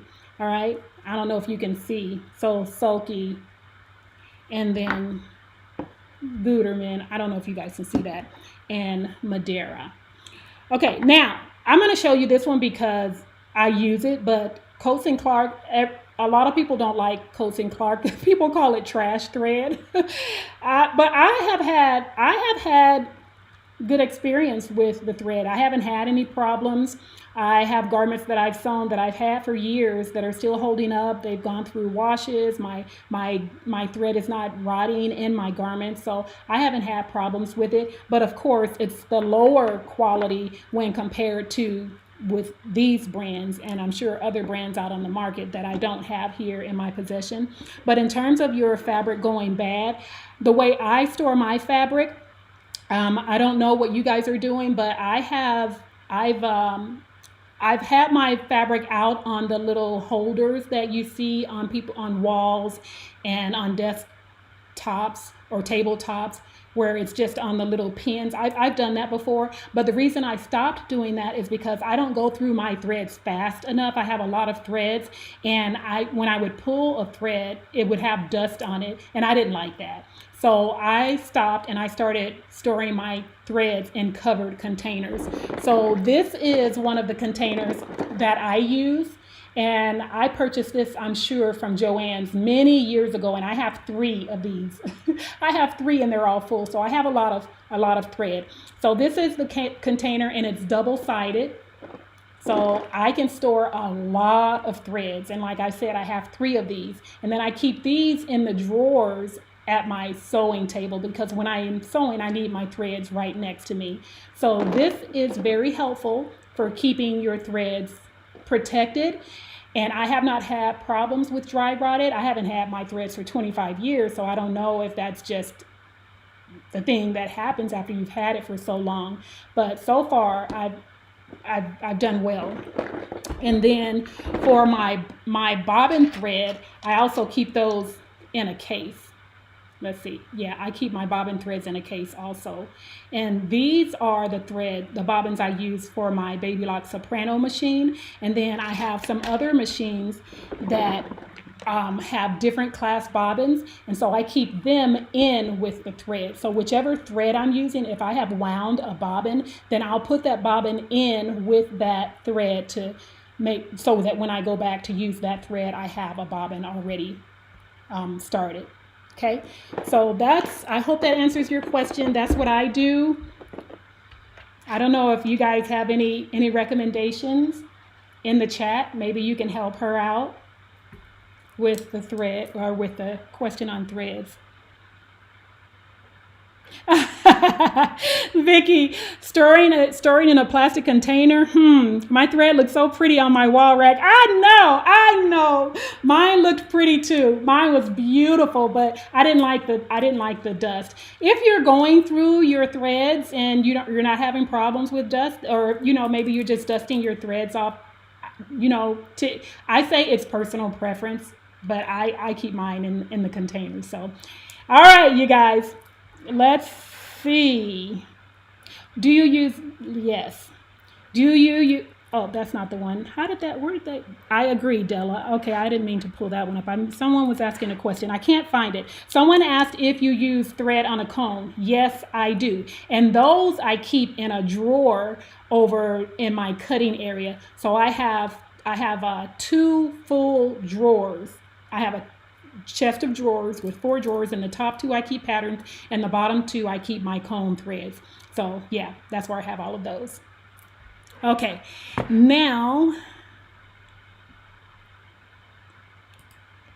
Do you use a rotary cutter to cut all your fabric, and do you have problems with it not cutting the fabric completely the first time?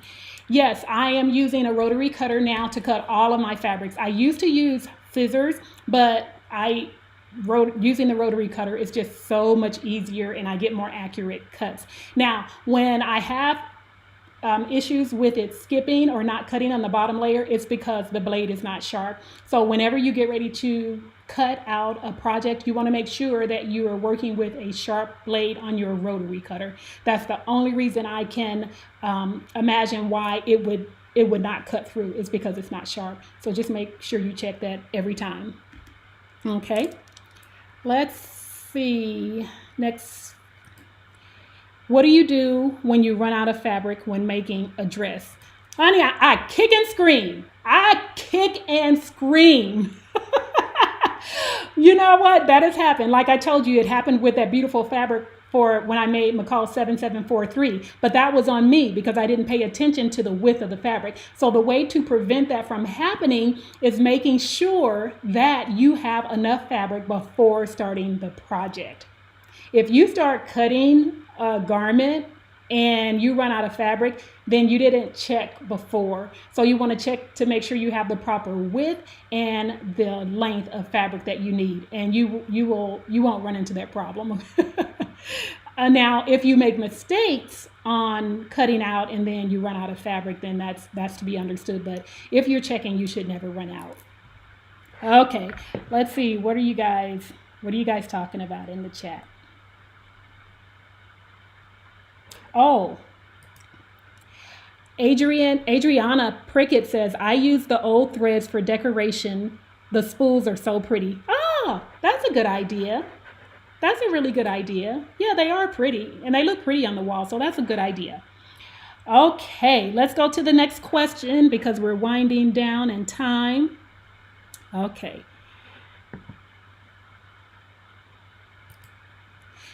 Oh, do you sew for others? I think I answered. Did I answer that? Yes, I did. I answered that. How did I put that in twice by accident? Okay, you guys, it's time for another giveaway. Let's go get another sponsor. Are you guys ready? Are you guys ready? Let's meet our next sponsor. It's Dutch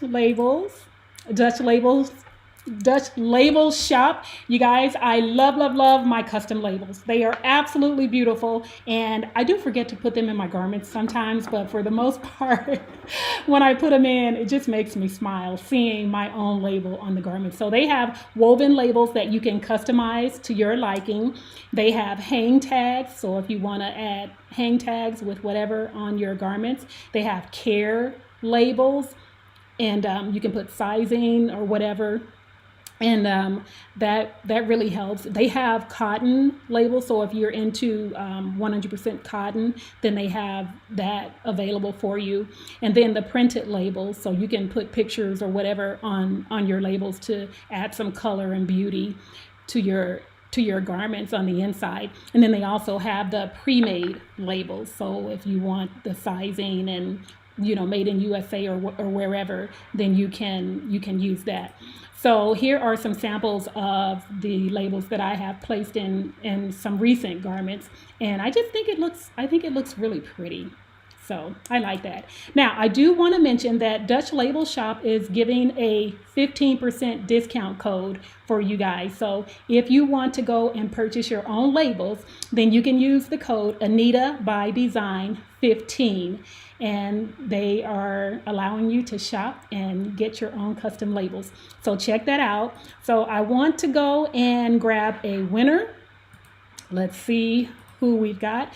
Did our last winner speak up yet? If not, we're gonna, oh, you guys, you know what? I totally forgot. I already chose backup winners. So,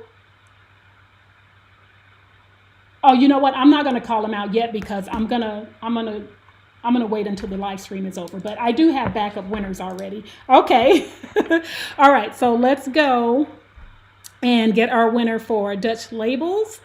Let's get us some music going. Let's get some music going.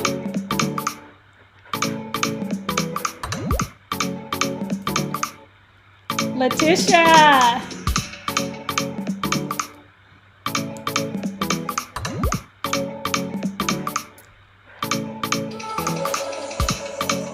Congratulations, Letitia. Let us know you are here. Let us know you are here. You are the winner. You get $100 towards a purchase at Dutch Label Shop. Oh my gosh. Yes. Congratulations. Let us know you're here. And oh, you guys, for Wang and Dickerson, let me go back to Wang and Dickerson because I forgot to mention that, Tammy, if you are here, or whoever the winner will be, you will be getting a tea box. You're getting a tea box with different teas inside, and it's a $60 value. I forgot to mention that, so I wanted to go back and make sure that I covered that. All right, so congratulations, Letitia. I want you to tell me you're here. We're gonna be looking for you. Has she spoken up yet? Somebody said, yes, she's here. Congratulations. Okay. They are here. Yes, Letty. Okay, I didn't see her, but everybody's saying she's here. Congratulations, Letitia. Congratulations. I'm so excited. So reach out to me, contact@anitabydesign.com, and I will get your prize to you. I'm looking for her. Letty. Okay, well, everybody says you're here, and I trust everybody. So, okay, let's move on to our last round of questions. Okay, we've got 10 minutes. I'm going to try to do this really quickly. Okay. We have the last group. Okay. How to keep chiffon fabric from slipping when cutting out the pattern. It comes out uneven. Use a rotary cutter. If you use a rotary cutter and your pattern weights, that will help to prevent that from happening. So I use regular rotary cutter and pattern weights. So the pattern weights will help to hold the fabric down flat without it lifting when you're aligning the pattern pieces with the fabric. When you're using pins and you're pinning that pattern piece to the fabric, when it's chiffon and other fabrics too, but especially chiffon, it causes that fabric to lift. So when you're cutting it, then you're getting distorted cuts. So when you use your pattern weights along with your rotary cutter, then everything stays flat and you get to cut and get a clean and even cut. And for the pattern weights, you guys, these are my weights that I love, that I got from Thanks I Made Them. Bianca creates custom pattern weights, so you guys can check her out. Okay, Thanks I Made Them on Etsy. Okay, now let's go to the next question.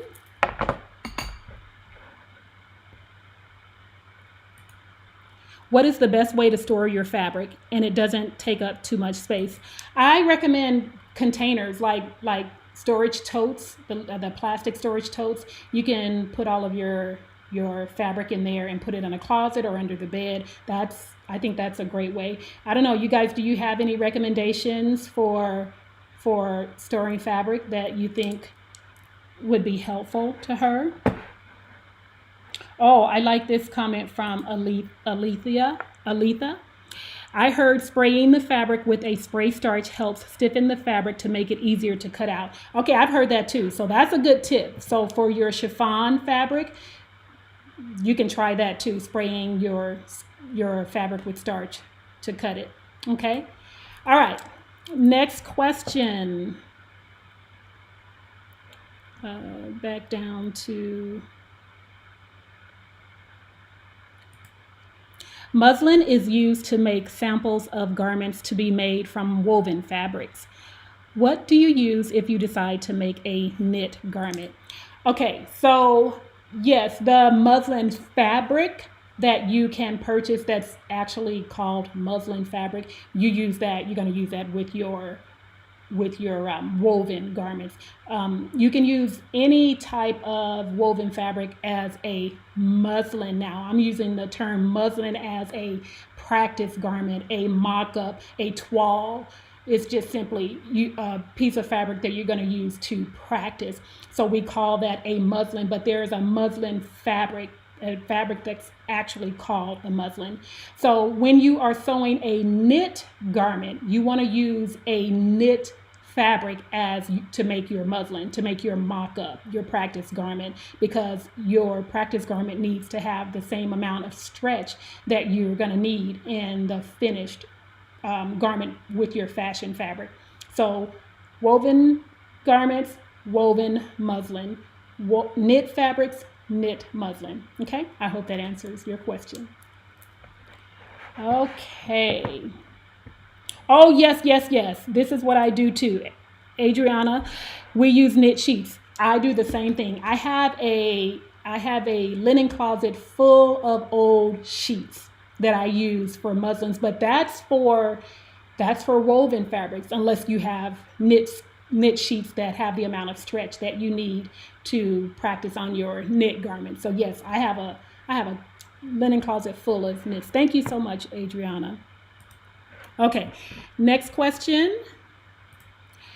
If I am not using a fabric that frays easily, how important is it to serge my pieces? You don't have to. If you're working with a knit fabric, especially, knits don't fray, so you don't have to serge your ends. If you're working with a woven fabric that does not fray, you don't have to. But I do. I serge or finish off my edges in some way because I just like the look on the inside of the garment. So it's personal preference. You're totally welcome to leave it untouched. Okay, and then we have one more question, and then we're gonna do our giveaway. How can I hem a knit dress? The fabric rolls, and no matter how many pins I put in, there are distorted parts in the hem. Also, I am very interested in a blind stitch machine for the home. Any recommendations?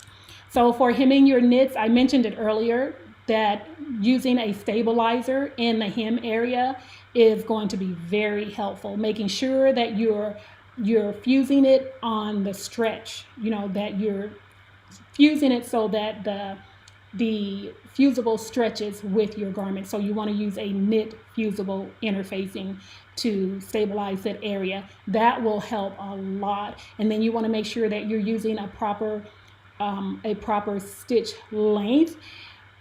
With some knits, and I'm thinking maybe the more stretchy they are, I like to use a longer stitch for my hemming. I usually use a longer stitch with my hemming anyway, at least 3 inches. So just play around with that, and always practice on a scrap piece of fabric to see if that hem is going to stretch or not, and that will help you to gauge what adjustments you need to make on your machine to make sure that you're not getting that stretching while you're hemming.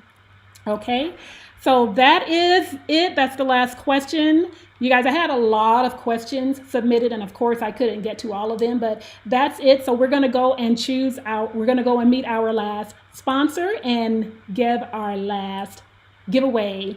Okay, so our last sponsor is, where is it? Here it is. Core Fabrics. Yay! Core Fabrics is the sister company to Closet Core Patterns. So they have incredible fabric, you guys. I am so excited about just this company, and they've been out, I think, for about a year. But I'm just starting to try their fabrics, and I'm in love. I am in utter and complete love. So let me show you guys. This is some of their wool fabric, and they just dropped, or Closet Core Patterns just dropped this new pattern, Mitchell Trousers. You guys, will you look at this? Oh my gosh, gotta have them. And they would look amazing with this wool from Core Fabrics. So if you are looking for a new pants pattern, go check out Closet Core Patterns for their Mitchell trousers, and then come over to Core Fabrics and get your wool and get your whole life together with your winter pants. Okay, so that's one of their patterns, or their fabrics. Let's take a look at this one. Look at the rib knit. This is the Tinsel Medal ribbed knit. You guys, absolutely luxurious. I have it, and I'm going to show you guys in a second, but it would look great paired with this netty bodysuit. You can make a dress or a bodysuit. Oh my gosh, is that adorable or what? Is that adorable? I want to show you guys what I have. I have some of their knit modal, and it feels incredible. I love it so much, and I'm planning on making some loungewear. I'm gonna make a pair of pajamas with this, but my goodness, the weight and the feel of this fabric is gonna be so great on my body. So this is amazing. I love it so much. So I want you guys to go check that out. And then let me show you some of their other fabrics. Check out this silk crepe. silk crepe de chine. And then I'm pairing it with the Veronique robe. This is the robe that I made. Oh my gosh, is this fabulous or what? I absolutely love it. So that would look great with that robe, and then in other dresses. And let's see, we have the viscose or linen. You guys, this viscose linen is the one that I'm wearing right now, and it's paired with the Cali shirt. I made the shirt dress, and I lengthened it, and I used this fabric, and it is so beautiful. The drape is incredible, and I'm not getting the wrinkles that you get with the 100% linen. So I really love that it has the viscose in it, because it is so amazing, and it feels good. So so that's that. So let's see, they are giving away a 10% discount code. So if you're interested in shopping, go ahead and get your discount 10% by using the code Anita D10. Okay, so you can get your shop on and have a blast with that. I'm going to be posting I'm going to be sending out an email. Alyssa will send out an email later with some details, and she'll be including the codes for you guys, and then the deadlines for the codes for you to use them. So if you are part of my private email community, then look for an email coming out later after we're all done with the live. I think it's going to be next week. So look out for that. But you can start using the codes now. You can start using the discount code right now. Okay, so let me go in and get a winner. And I want to let you know, don't leave yet. Don't leave, because I have an announcement, a great announcement for our next Tea Time Live. We're doing something different on the next one, and it includes you. So hold on, because I have some news for you. So let's get our last winner. Okay. Our last winner is, let's go find her. Let's go find her.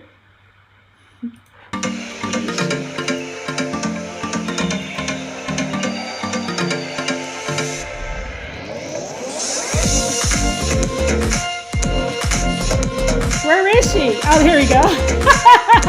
Rosalind Reed, are you here?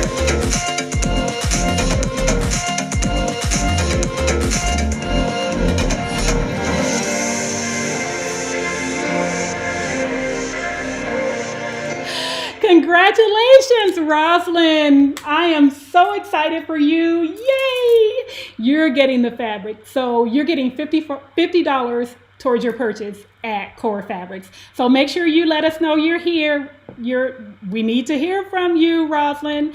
If you're here, go ahead and comment, and Alyssa will check it out. And if I miss it, she will let me know if you're here or not. So Rosalind, congratulations. Everyone, all of our winners, congratulations. I am so excited for you.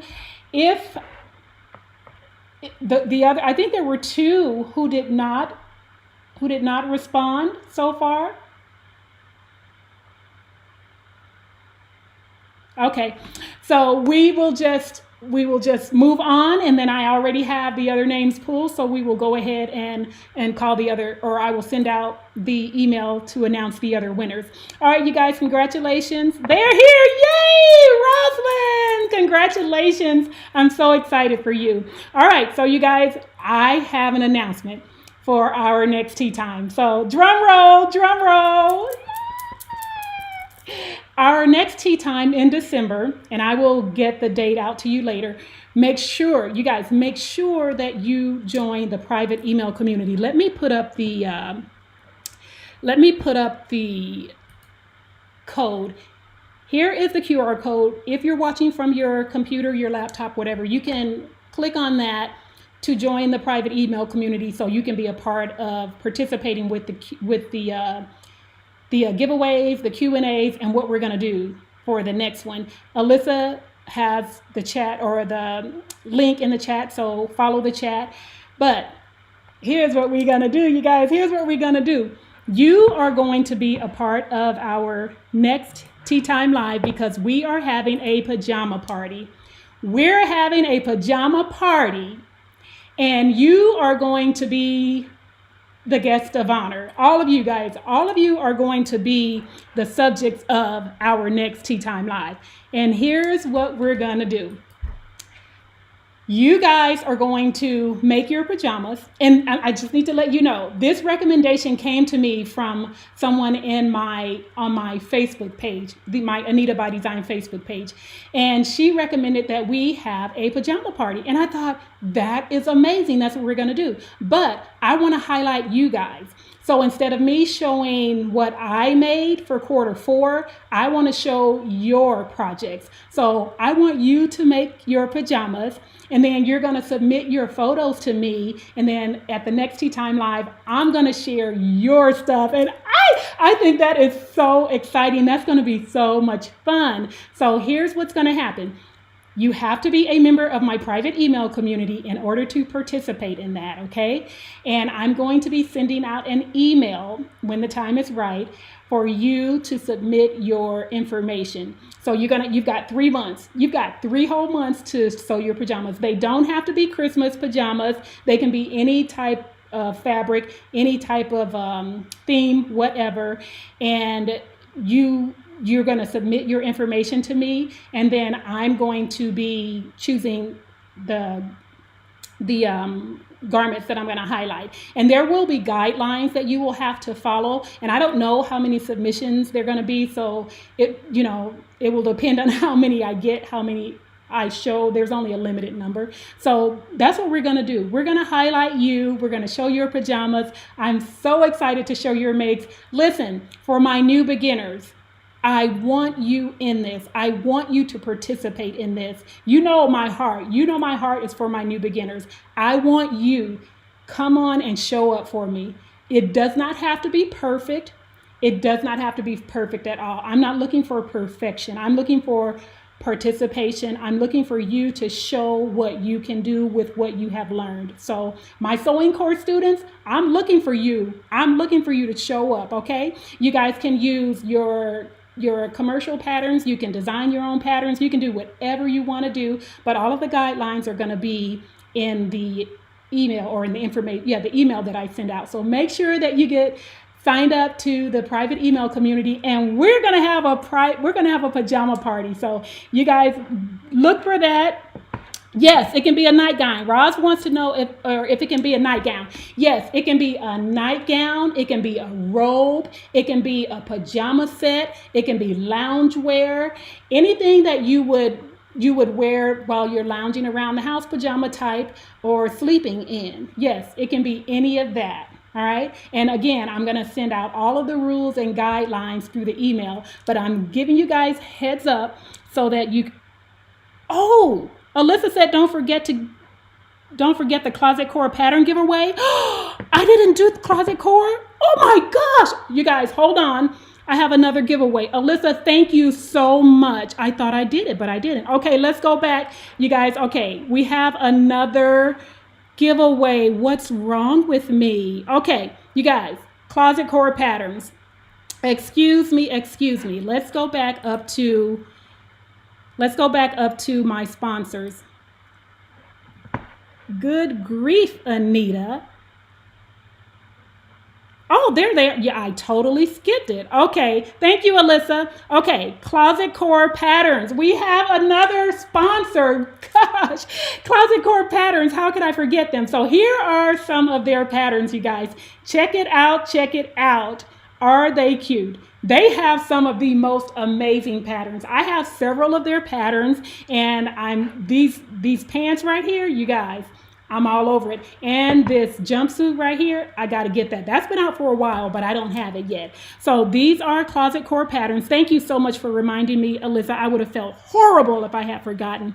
Okay, so let's take a look at their website right quick. You can see they are highlighting their new pattern, the Mitchell trousers. And I love, love, love this website because of the way it's laid out and, you know, everything that they have to offer. And you can see that they have patterns for different sizes. So here are their best-selling patterns. You can see some of the ones that people are buying the most. The Mitchell is apparently doing a great job. And then they have sewing classes. So here are some of the classes that they have to offer.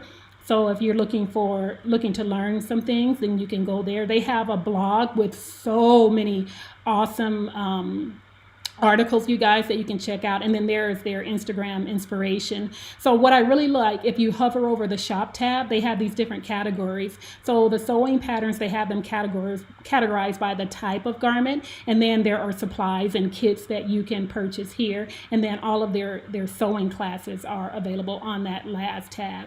So let's go and take a look at the top. So if you've never shopped for patterns online, I'm going to show you how theirs works. So if you click on tops, you see all that they have to offer, everything that they have to offer. And then if you want to narrow it down, let's say you want sizes 14 through 32. If you click on that, it'll narrow it down even more for you, and that will show you everything that they have.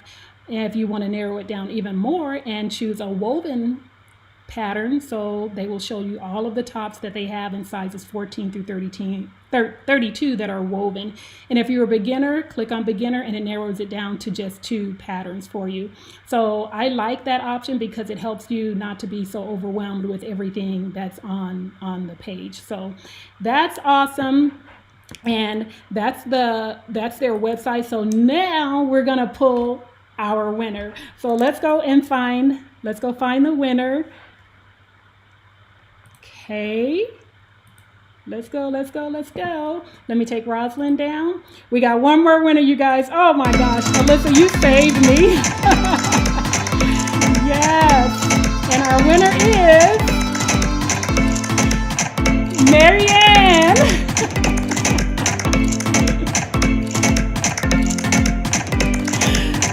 Yes, congratulations, Marianne. I am so excited for you. I'm so excited for you. Make sure you let us know you're here. Make sure you let us know you're here so that we can see that you were present, that you were live, and then you will reach out to me. Oh my gosh, you guys, thank you. Thank you so much for being here.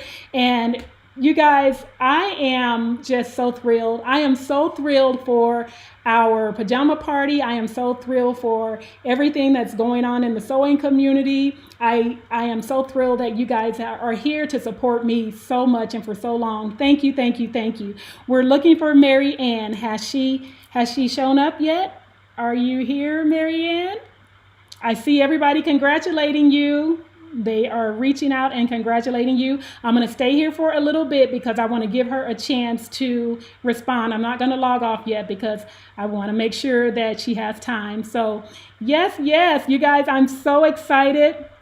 Now, for the pajama party, you guys, when I send out the email, you're going to have, it's going to go out, I'm not going to say next week, maybe the week after or next week, I don't know, but I'm going to send it out so that you have plenty of time to, Alyssa has not seen Marianne yet, so that you have plenty of time to get your pajamas sewn and get your stuff submitted. So yes, let's see. Marianne, where are you? We're looking for you. Everybody's congratulating you. Let's go. So while we wait for a couple of, just maybe another minute, you guys, who is interested, raise your hand. Who is interested or just say pajama party. If you're interested in being a part, if you're interested in participating in the pajama party, Say me, say me, say me, or raise your hand or something if you're going to be participating. I think it's going to be so much fun. I think it's going to be a fabulous time. Yes. You guys are welcome. I hear you guys saying thank you to me and Alyssa. You are very welcome. And again, Alyssa, I just want to thank you for being here. You have really helped me a lot. You have saved me. You saved me today. I almost forgot our amazing sponsor, Closet Core Patterns. How terrible would that have been? So yes, thank you guys. Thank you. And gosh, it looks like Marianne is not here. So I have winners. Me. Michelle said me. Yay! You guys, I'm so excited that you're going to be participating. Yay! I'm so excited. Oh, somebody said, what is everyone saying yes to? Joan, I asked them if they will be participating, if they want to participate in the pajama party, if they want to be a part of it, and they're saying yes. So if you want to participate, Joan, say yes, say me. They all want to be there. Okay, so Marianne wasn't here. I'm so sorry. Okay, so I already have winners, backup winners for the prizes that were not claimed here live. So Alyssa will be reaching out and sending that information in an email. Thank you again, you guys, for being here. It has been a great time. I look forward to our next Tea Time Live, and I hope you have enjoyed yourself. I will see you at the next one, and until then, you guys go, you be blessed, and I love you all. I just love you all. Bye.